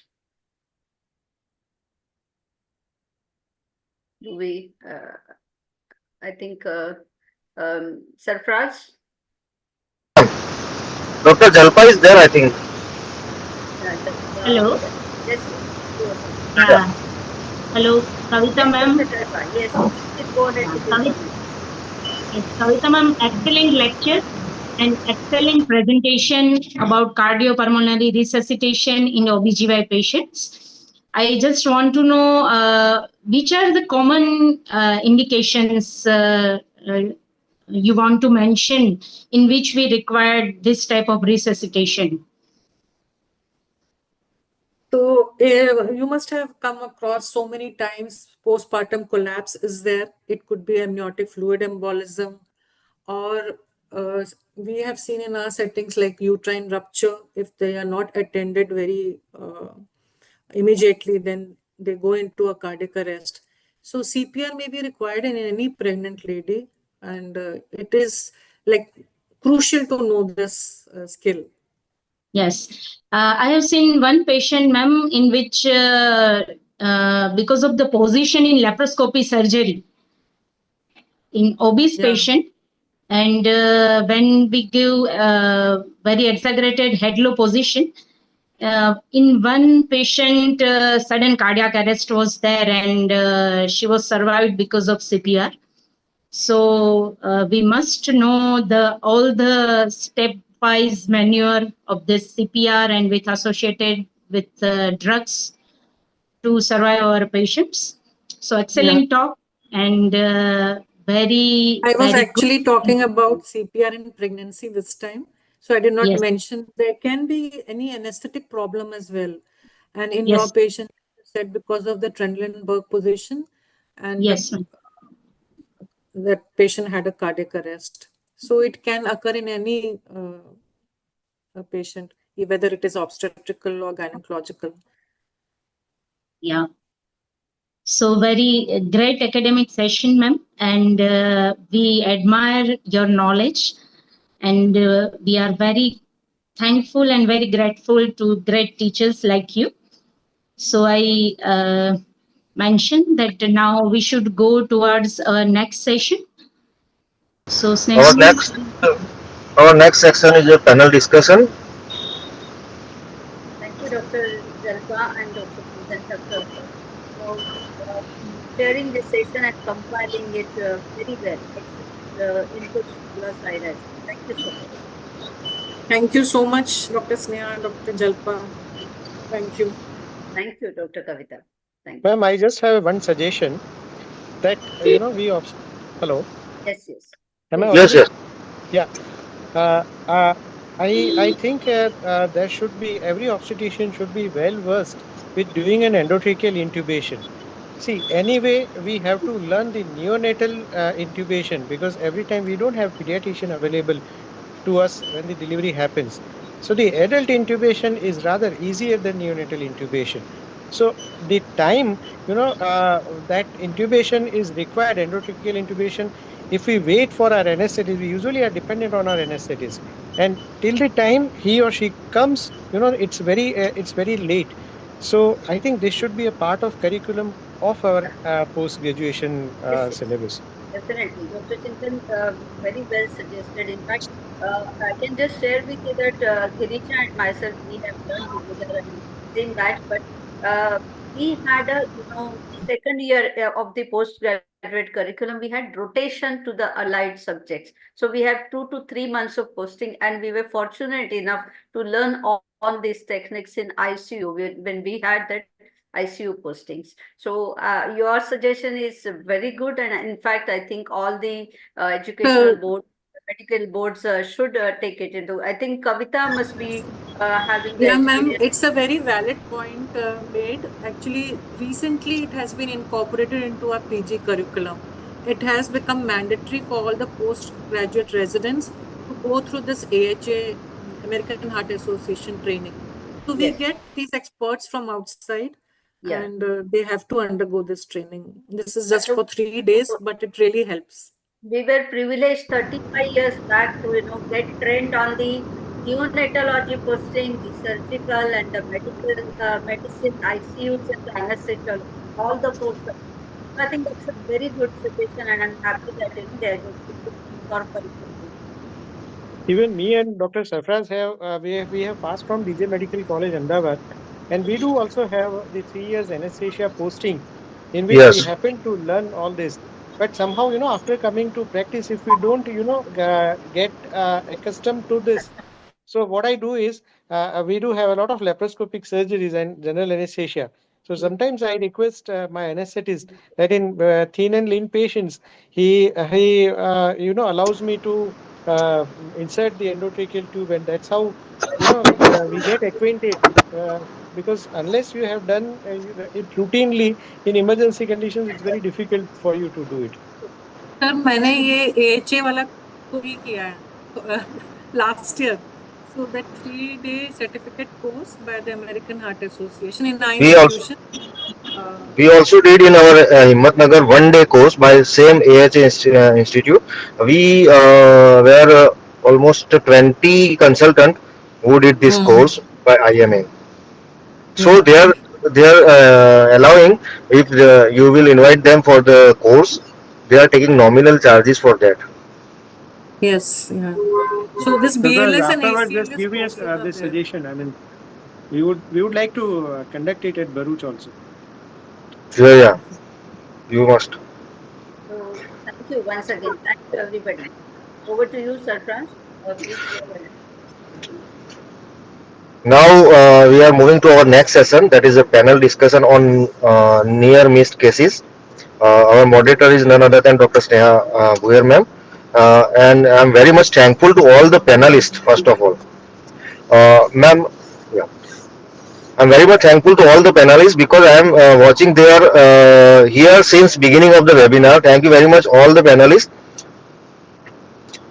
Our first panelist, Dr. Snehal Ravi Sahib, she just went because of the emergency. Dr. Hitesh Chauhan, Secretary of Bhavnagar, he is there. Dr. Falguni Thakkar, Local Joint Secretary of Sogok 2025 from Bharuch, he is there. Dr. Arjav Patel, Consultant of Bharuch, he is there. Dr. S.P. Patel, sir, I didn't see him. He might join late. He is the past president of Godhra Society. Dr. Pratik Baman, a friend of mine, he is the secretary of the Dahod, and Dr. Vaibhav Kapadia, he is also there since the beginning. He is the president of Nawsari and son of Dr. Vipul Kapadia, past president. Dr. Dharmesh Patel and Dr. Zakir Dadu, consultant from the Modasa. I am welcoming all on behalf of Amogs Society. Now stage is yours, ma'am. Yeah, thank you so much, Sarfraz, for introduction as well as all the moderations, I would say. May I request all our panelists to please put on your video. Put on your video. I would be very happy to have all of you on board. Please put on your video. Dr. Yeah, Dr. Hitesh. Yeah, thank you so much. So without much ado, we go ahead with our panel discussion. I'm very happy to have all of you. Dr. Snehal just left, Dr. Sarfraz said. So Dr. Hitesh, Dr. Falguni, Dr. Arjo Patel, Dr. Vaibhav Kapadia, Dr. Pratik Nayak, and Dr. I think SP sir is not here, but we would just like to go ahead straightway to the panel discussion because see, we have been talking about maternal mortality rates and ratios. So friends, these are not only numbers and figures, these are women. And we obstetricians have seen their faces in the face of the agony and distress and despair. So these are the faces which continues to haunt our dream. So that is how it has been expressed by Muhammad Fatala, who was the past president of FIGO. And similarly, Iron Journal has also expressed that looking back over the long clinical times, one tends to forget the failures and takes it for granted the success. But these are the failures which stand out like keloids, reminding the person who has faced it and warning for the others. So friends, we have to discuss here near miss. And in fact, in my other presentation, I have a picture showing that one plane, crossing over the other. So that actually this terminology we have borrowed from airlines industry, and that tells you the gravity of the situation, how serious it is, and the urgency of the intervention it demands. So that is how very close simile we have. So friends, near miss is also categorized, or it is also said to be severe acute maternal mortality or morbidity, severe acute maternal morbidity by the WHO. And WHO says almost 8% of these SAMMs, they are, the mortality is preventable in almost 8%. That is what for India, it has said. So we obstetricians have to introspect where we lack and at what stage we go wrong. So just to start with the first case, this is just a warming case, I would say. We start with the first panelist. So we have this second gravida, previous cesarean section. She's got one live child 1.5 years back, and now she comes to you with 7 days overdue. Her UPT is positive, and she requests you for medical abortion. So the doctor prescribes her the medical abortion pills, explains her, and sends her home, saying you have to come for follow-up after 7 days. So suddenly on 6th day, late night around 11 o'clock, she's brought to the hospital in a collapsed condition by the relatives. So when you examine her, you find that she's got very severe tachycardia, pallor, and blood pressure is only 70. So what is your diagnosis? I think Dr. Snehal is not here. So we go ahead with the next. Yeah. Hello. Are you here, Dr. Snehal? So we can go to Dr. Hitesh. Dr. Hitesh Yeah. Chauhan. Yes, madam. What is your diagnosis and how will you tackle this patient from this Okay. history? And Okay, that was likely to scar pregnancy, either ectopic rupture pregnancy. Patient sorry, patient yes, you're having right. a second baby, Yeah, previous yeah. history of cesarean section. Okay. Yeah. First, we have to take investigation like the sonography, Yes, identify the gestation tract is there or not. Many times there will be one intrauterine gestation tract with ectopic pregnancy also.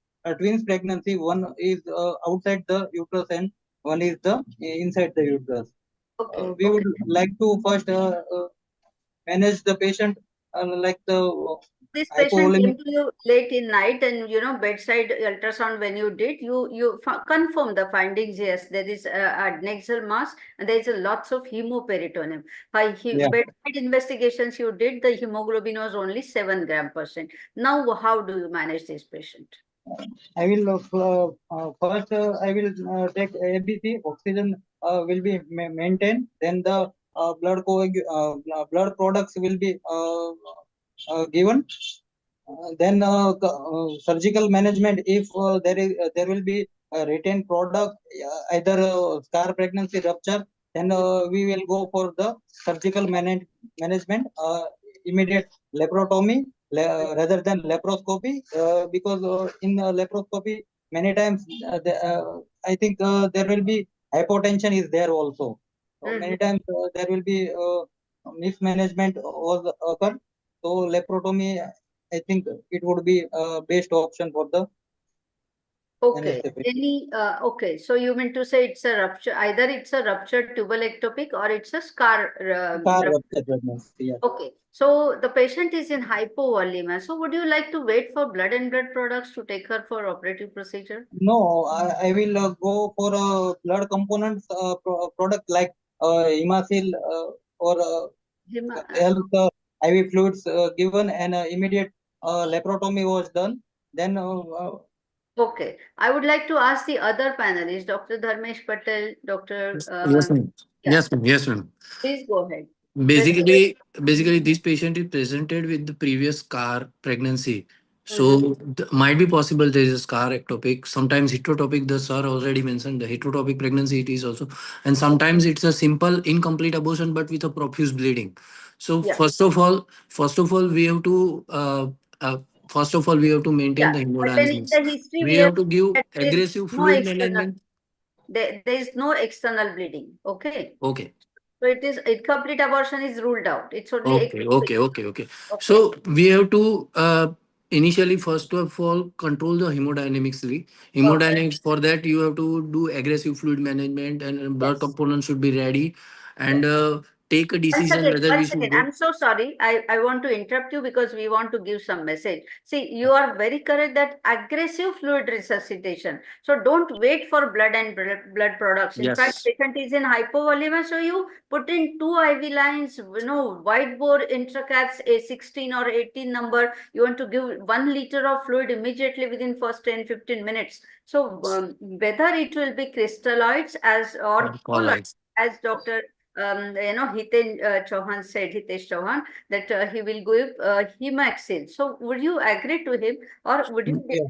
No, actually, I believe that we should give initially crystals because we still don't know whether it is a blood component is there inside the fluid or what is the problem along with the hypotension is the so powerful that we have to control the blood pressure first.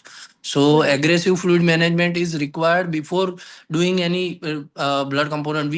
We are planning to prepare for the blood, but we first of all to control the blood pressure. For that, aggressive fluid management is based. Right. So, Dr. Hitesh, otherwise, having scar ectopic, ruptured scar ectopic, or tubal ectopic, that is perfect. But because your ultrasonography showing adnexal mass, your diagnosis of tubal ectopic is confirmed now. You said you have to take the patient for emergency operation that is also good, but you have to resuscitate the patient with aggressive fluid, and the fluid should be preferably crystalloids. So crystalloids means normal saline or ringus lactate. Okay? Yes. Yes. Hemaxil is actually not indicated because there can be severe anaphylactic reactions. There can be coagulopathy also. Okay. That's the reason Hemaxil we keep it as last only if your the blood bank is taking more time to give your blood and blood components, then only. Otherwise, initial resuscitation should be only with crystalloids, that is ringus lactate and normal saline. That is aggressive fluid resuscitation. So you do aggressive fluid resuscitation. By the time the blood is getting ready, you take the patient into operation theater and explore. Now, for laparoscopy and laparotomy, Dr. Vaibhav, do you want to add anything here? For laparoscopy or laparotomy, what is your choice?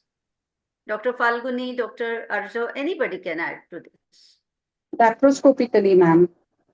Laparoscopy. Yes, Under yes, GA. laparoscopically.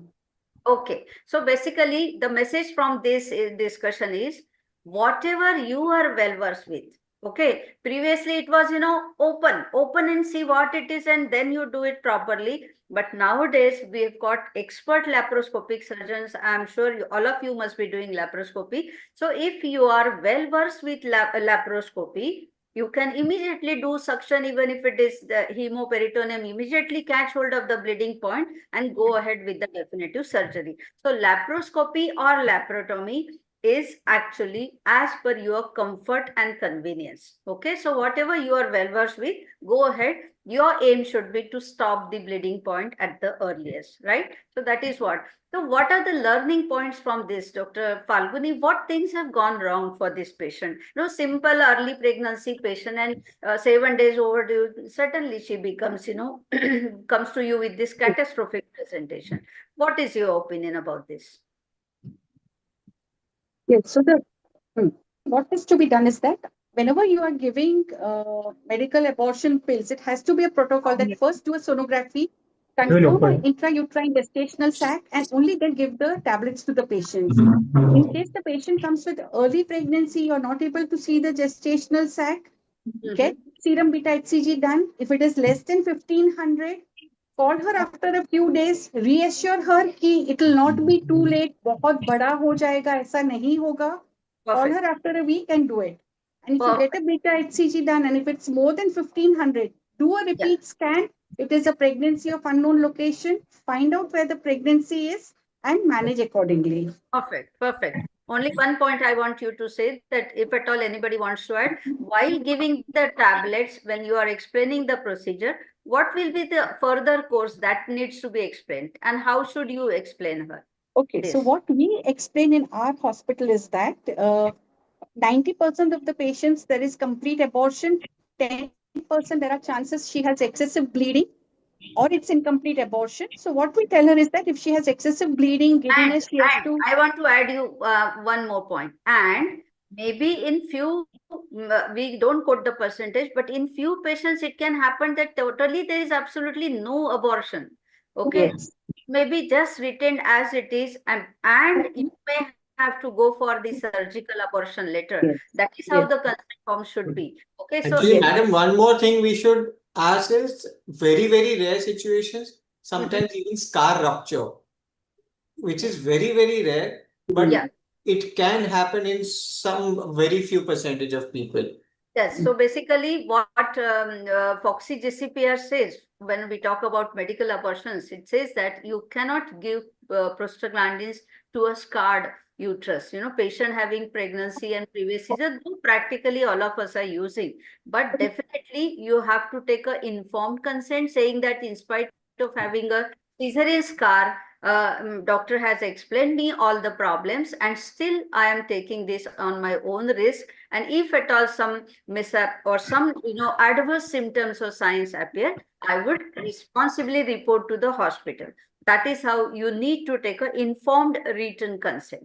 Okay. So the thing was, she was not explained properly. Ultrasonography, see, let me explain you. You have said it very rightly that you should do it. You must do it. That is what you said, but that is from the point of safety of the patient and yourself.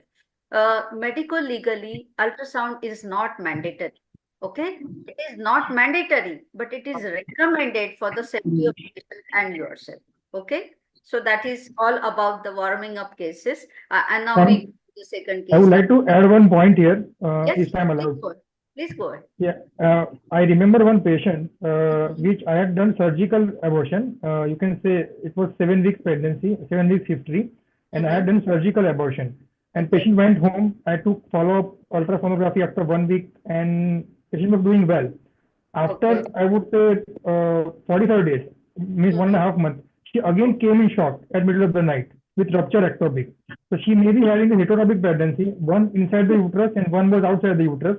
And the inside of the uterus taken care of by me, and outside the uterus got ruptured and she presented like this. Sometimes it happens like this also. Yes, and that is the reason we are saying whether you go ahead with surgical abortion or medical. For my practice, let me share with you that every patient we are getting screened by ultrasonography. So that is a very good example for your side. So we go ahead with the second case now. 36-year-old. Yeah. Hello. Yes, we go ahead with the discussion. Why we give MTP kit without confirming if it is intrauterine pregnancy or not?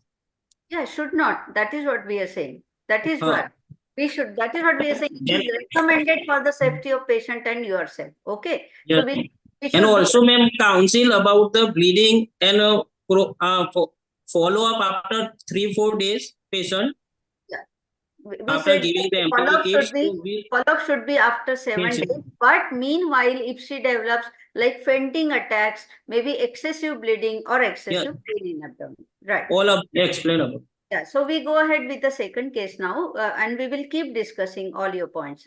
So 36-year-old woman who conceived after IUI, her husband is working in Dubai and she's staying in a village. But now because this is a precious pregnancy conceived after IUI, so she is coming to the obstetrician very regularly. So at around 24 weeks, the obstetrician, she asked, is everything okay? So the obstetrician says yes. So she's lost to follow-up. Now she goes and stays in the village. So suddenly at about 34 weeks, she comes to the PHC, nearby PHC, severe pain in upper abdomen, pedaledema, and when the blood pressure is measured 176 by 116, fetal growth and all these things, it was not done there, but it was seen to be apparently normal. Only proteinuria they could do with urine heuristics, so that was positive. So her BP was high, so she was given tablet nifedipine retard. And she was explained that, she has to go to the higher center and get admitted. Maybe she will deliver early. That is how it was explained. Unfortunately, this lady went to the higher center, that is sub-district hospital, almost 2 days later. So there also with tablet nifedipine retard, the BP was still high, 168 by 110, that is 110. So here they added tablet labetalol. They started her on magnesium sulfate, and because sub-district hospital, they have anesthetists also, cesarean facilities. So they went for cesarean section, 1.8 kg live baby. Female child was delivered, and the patient's blood pressure, in spite of all this, remained to between 140 to 180 systolic and 100 to 110 diastolic. I think somebody is disturbing. So this patient was on tablet nifedipine retard, tablet labetalol, and magnesium sulfate. So suddenly around 20 hours, not 30, but 20 hours after the cesarean section, she started getting severe breathlessness, restlessness. Her pulse rate was very high. BP was 220 by 118. Her oxygen saturation was 70% only. Chest was full of wheeze and no clear sounds, breath sound. So Dr. Hitesh, what is your diagnosis? And can we have the? I think we start with Arjo Dave. Yeah, please go ahead. Yes, ma'am. This seems to be we can label it as a peripartum cardiomyopathy, where saturation has also gone down. Patient is having I have given you what is your differential diagnosis. So you have choices for 2, 3 at least. Then we come to the definitive diagnosis. Patient either peripartum cardiomyopathy, inherent congenital cardiac defects, preeclampsia, severe acute preeclampsia. Preeclampsia is okay. She has severe hypertension, but what is this condition due to? This is acute heart failure. basically. Acute LVF. That is With pulmonary pulmonary edema. edema. Right. Yeah. Okay. Okay. So go ahead. Now, how do you manage this patient? So first of all, this patient requires immediate resuscitative measures, and she may need, in fact, oxygen saturation only 70%. Okay, so that is the aspect. Oxygen, IV fluid, flow. We require IV line to be working, so flow IV fluid. She is Oxygen to be already applied. operated, and she was on IV. Having, yeah. Magnesium She sulfate. requires to be shifted to ICU, and she requires her chest to be clear. So we have to give her Lasix for Yeah, chest but to be cleared. she is not in a ICU at present. So you have to manage her here only.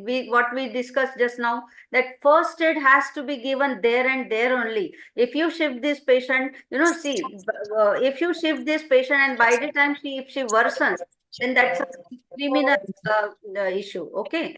So you Yes. tell me what all things you would do here.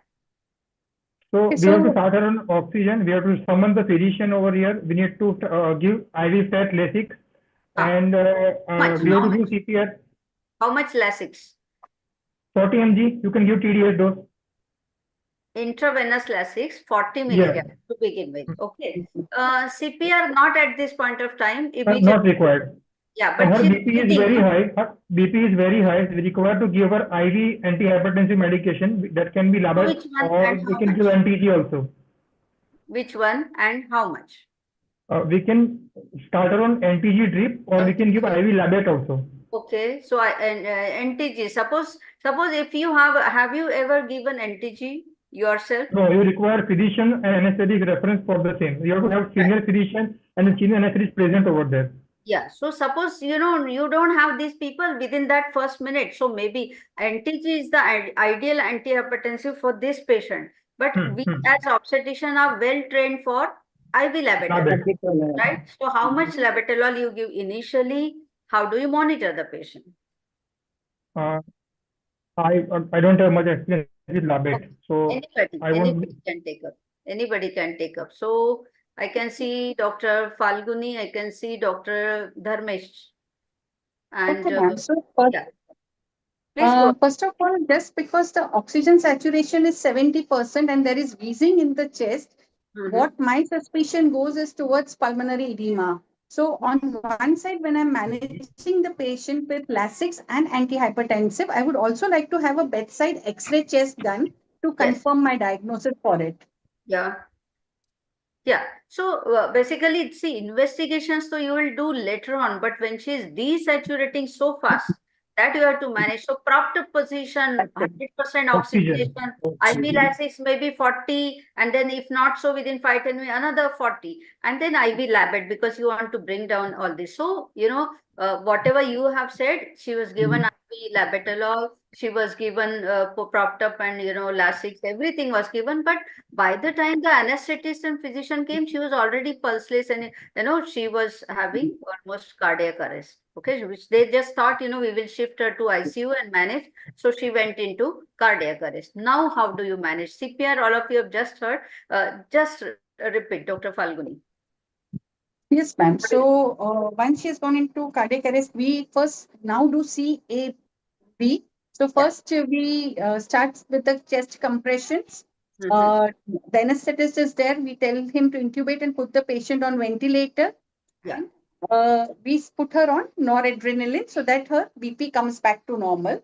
And Lasix and labetalol, and Lasix has to be continued. Madam, I have only one suggestion here. Okay. There is something called as a laryngeal mask, which a lot of our anesthetists are using without using an laryngoscope.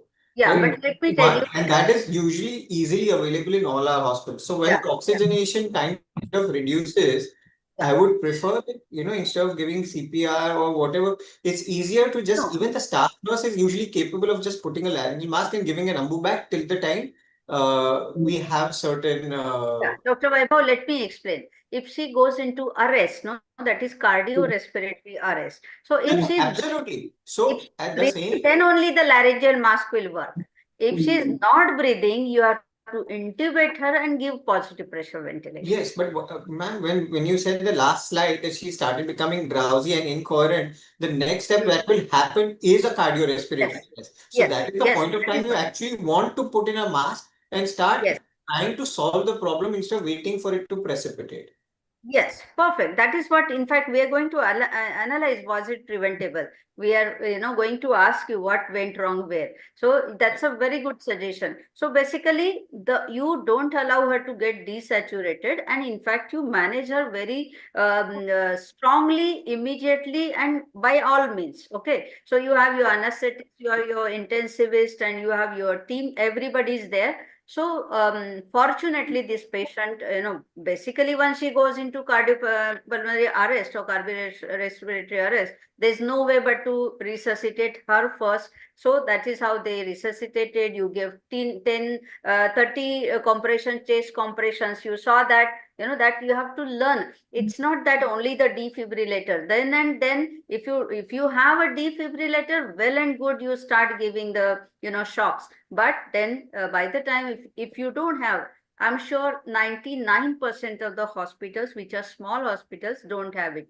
Only the medium-sized hospitals, they do have it. Of course, the higher ones have it. So that is why you have to know what is CPR, and 30 compressions. Each compression, the chest should be compressed by 5 centimeters at least, and you have to give 2 breaths. That is what you have to remember. If she doesn't respond to this, then definitely defibrillator. And then, of course, if she is not breathing at all, intubate her, put her on ventilator. That is what it is. So this also, this patient, right from beginning, I'm not asking you from here once she worsens.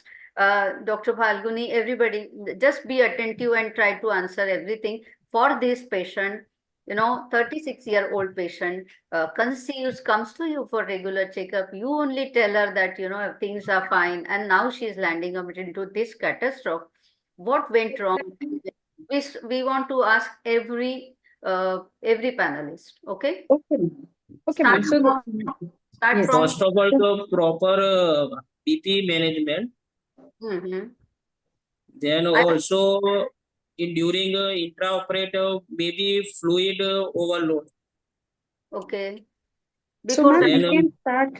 We can start it from the very 3rd month from the NT scan. So at that time, the uterine artery Doppler should have been seen. The patient. I would ask you, what were the risk factors for this patient? Whether that you could predict that she may land up into this complication. Yes. So one is that she's 36 years old. Yeah. Second is it was a IUI conceived pregnancy.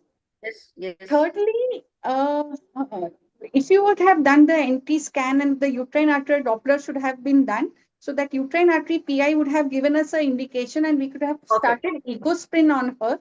And we could have also explained her the premonitory symptoms, and we could have told her, see, you're a high risk for developing PIH. So go for regular checkups. So that is what we could have done at the NT scan level.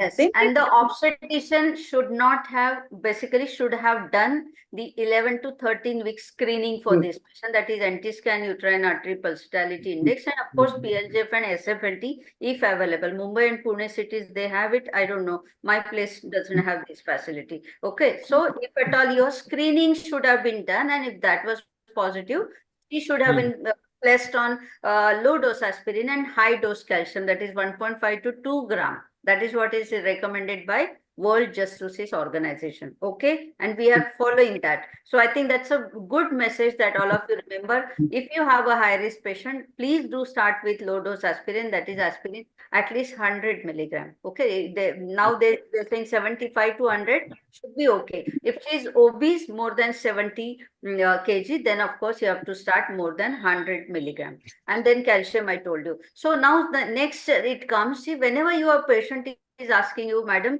is it okay? Everything is okay. Don't say that everything is fine and you relax. Okay. You tell her that, basically you are a high risk patient. All these things need to be monitored or evaluated from time to time. And at this point of time, things are fine. But next visit, we do have some, some tests that needs to be carried out, and then we can tell you for next time. So because you say that everything is fine, the patient is relaxed and lost to follow. Okay, and then when what about the first visit to PHC, 176 by 116 blood pressure? What should have been the plan of action? What should have been the antihypertensives for severe hypertension? 176, no? See, 176 by 116. So tablet nifedipine retard. Do you justify this antihypertensive? Labetalol. Here, no, whether it is nifedipine or labetalol, no. It should have been either IV labetalol or oral nifedipine. But PHC cannot give, they cannot give IV labetalol. So oral capsule nifedipine, oral. Okay, the orange color capsule, nifedipine 10 milligram is equally effective. Okay, equally effective. So for severe hypertension, practically you have at least 3-4 drugs. One is IV labetalol. If you talk about injectable, IV labetalol, IV hydralazine, IV sodium nitroprusside, and NTG infusion. Okay, so all these are the drugs which are to be given in ICU, right from hydralazine, because that also leads to profound hypotension. Correct? So you have only two options here, IV labetalol and oral nifedipine. But PHC, you cannot give IV labetalol. So at least oral capsule nifedipine, maybe twice or thrice a day, should have been started before referring, right? So that is what. And then when even she goes into for cesarean section, that time the preload, you give 1 point or 2 points very fast, before spinal anesthesia. That should have been restricted. Once the baby is out, that point of time, the IV Lasix should have been given. Because now the baby is out, and whatever edema she has, in fact, that will be pulled in the intravascular compartment, and she will escape. So loop diuretic should have been given. The methergine should have been avoided. Other oxytocics, carbetocin, or concentrated. Madam, one thing before what we do in this situation, when she comes to you with this kind of high blood pressure, and you know you might have to deliver her sooner rather than later. Right. What we usually do is get her 2D echo and ECG done to see if the heart is already under certain amount of strain. Yes. If there is, then you would essentially want her to deliver in a setup which provides this kind of facilities, and you're able to predict this. Yes, so you're able to actually, the team is available. Yes, but our obstetrician friend that's what was has missed here on that day when she was admitted. Yes, but our obstetrician friend has even missed to mention that you are a high risk. That is why the problem has happened. And he has, So as Dr. Falguni said, that once every patient, if they are screened for uterine artery Dopplers at 12 weeks or to 13 weeks with the NT scan, you'd be rather picking these up and preventing this from the very beginning. But once you have missed it, there was a second line of place where this could have been again picked up. And certainly if there's already such a strain with the patients already being into this kind of blood pressure. So at this point of time, we could have already done a C-section in a setup which already has an ICU facility available. So these could have been better monitored. That is what. So she should not have undergone the cesarean section. That is why, if you remember, I made a comment, just because they have anesthetists there and they have facilities for cesarean section, they went for cesarean section. That is what my sarcastic comment. Okay, because they should have referred this patient to the higher center. So that is what it is. And then, of course, post-operatively also, such patient is very high-risk patient and needs to be monitored for at least 72 hours. She can go into any complications at least for 72 hours. And of course, for up to 6 weeks. Nowadays, you must have come across, previously we had that concept of once the baby and the placenta is out, the hypertensive disorders is cured. Okay, but that doesn't hold true. There is a whole lot of spectrum here, what is called as postpartum gestosis. Okay, so things are changing and even the concepts are changing. So you people have covered it very well. We have already said that yes, once you try and resuscitate this patient, and then you go for, simultaneously your team is going for investigation, X-ray, ECG, bedside echo, all the cardiac enzymes, because nowadays MI is not an age-related disease. Young girls also are getting myocardial infarction. So all the cardiac enzymes, coagulation studies, everything has to be done and then come to the diagnosis and manage effectively. So that is only thing, madam, I want to add is if you are doing this in a nursing home and you are shifting this patient to the ICU, I suggest you or a qualified doctor along with the anesthetist shift the patient yourself. do not send your resident doctor in the ambulance and Yeah. follow in the car behind you along Yes. with the oxygenation. Yes. Nowadays, the pulse ox monitors, the small ones are available. Yes. And a lot of times you can maintain or measure their oxygenation while being transferred. Yes. A lot Yes. of time what happens is they suffer cardiac arrest and are dead by the time they reach there and are not Right. accepted at the tertiary center. Yeah, So that's at a these very point of good times, suggestion, Dr. Vaibhav. In fact, before that, I would say, if at all you want to refer a patient, you have to communicate with the center, communicate with the doctor that such and such patient is coming, that so that they should be available and the bed also should be available and things should be ready by the time our patient reaches. I think that should be all from our side. Now we go ahead with the third. Madam, I might have to leave. I am being called to the hospital. Okay, no worries. Thank you so much, madam. It was very pleasurable. All the very best to you. Thank you so much. Thank And you, I madam. request, before you leave, I request all the president and secretaries to please nominate me if you feel I deserve, and please, vote for me. Make your members to vote for me. I'm your own candidate. Okay. All the very best, madam. Thank you. Thank you so much. Thank you. Thank you. Thank you, Vaibhav. Thank you. Thank you. Perfect. Thank you. Yeah. Thank you, Dr. Vaibhav. So we go ahead with the third case now. So Dr. Arzav, we start with you once again. Here we have this 20-year-old primary gravida, 9 months amenorrhea, referred to the hospital at around 11 o'clock. So this lady was in labor since last 8 hours, in a close by small nursing home. There she did not progress, but she had very severe contractions, and she landed up into obstructed labor query. So they took her up for cesarean section. So while taking her for cesarean section, the nursing staff, she tried to catheterize the bladder. So there is absolutely no urine. Okay, so they inquired about her urine output. So last 12 hours she has not passed urine also. So they thought it's a problematic situation. So they referred to the tertiary care center. Now when this lady comes to your hospital, the pulse rate is 110, BP is 110/70, uterine contractions very severe, no relaxation in between, and of course the fetal heart is also 100, 120 around. The cervix is not 7, 3 centimeter dilated, membranes are absent, and there is a brownish color, altered color blood coming out. So this patient, her immediate investigations were sent.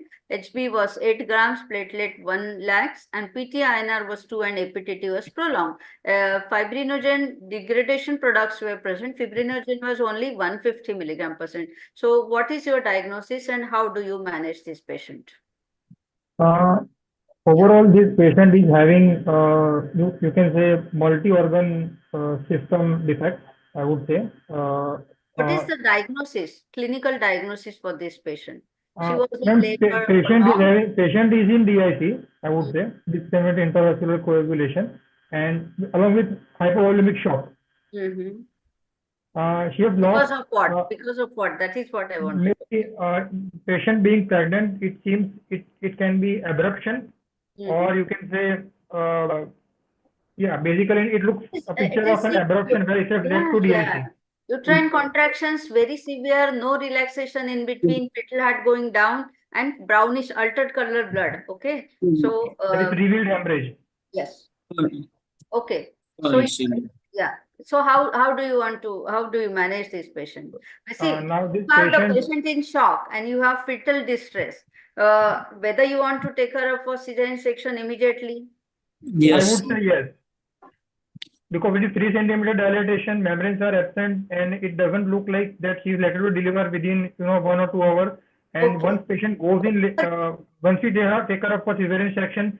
Okay, just hold on. Once again, I ask you, see, patient is in hypovolemic shock, she is into DIC on one hand, and on the other hand, you have baby fetal distress. Yes. So still you want to take her up for cesarean section immediately?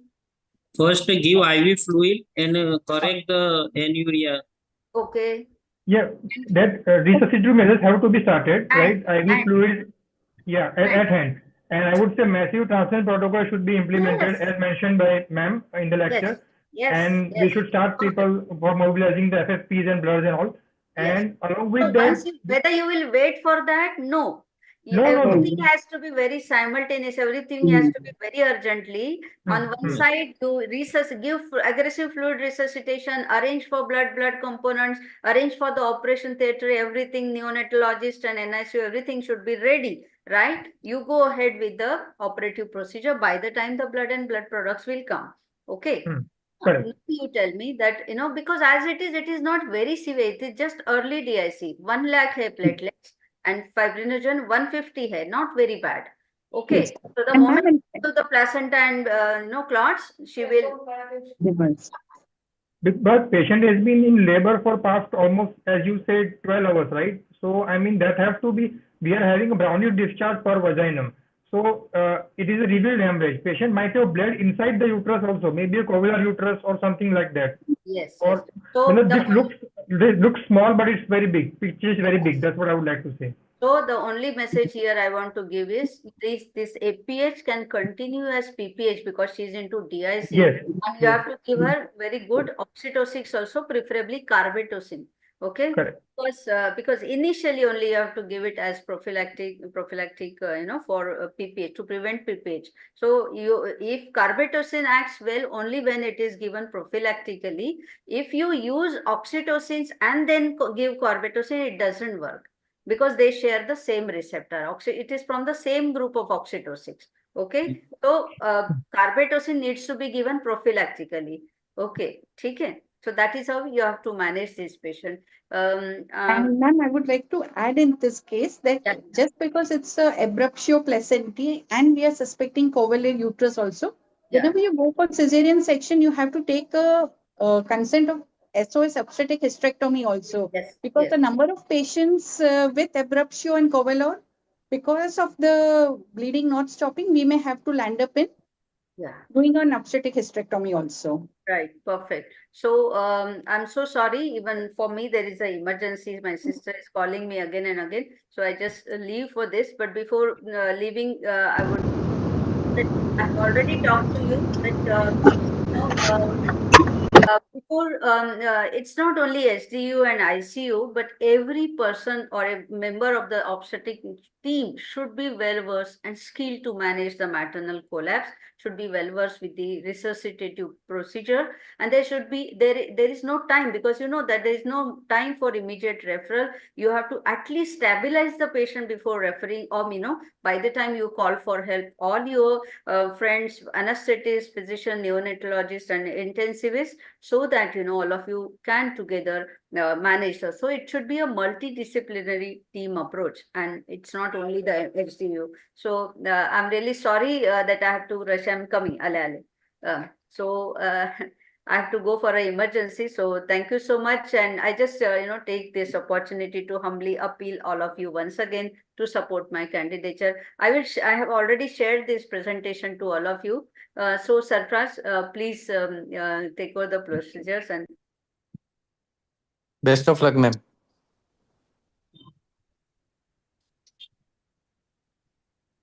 Hello.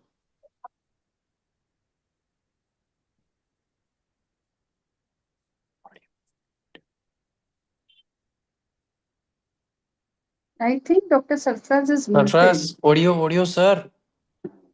Audio. Audio muted. Yes, muted.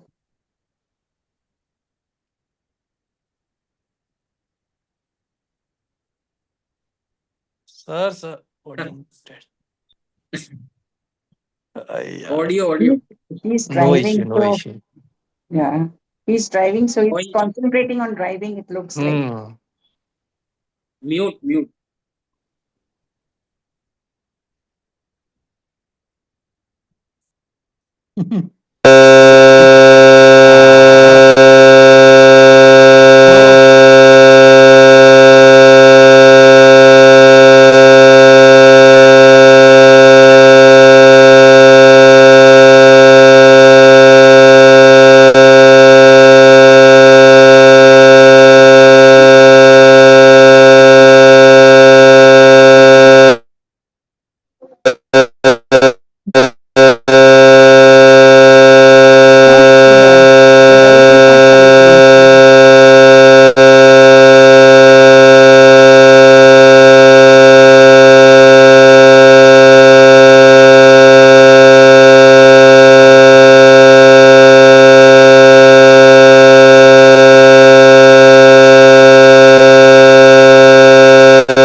Okay, I think that we can leave the meeting because the voice is not coming nicely. Okay, goodbye, friends. Thank you.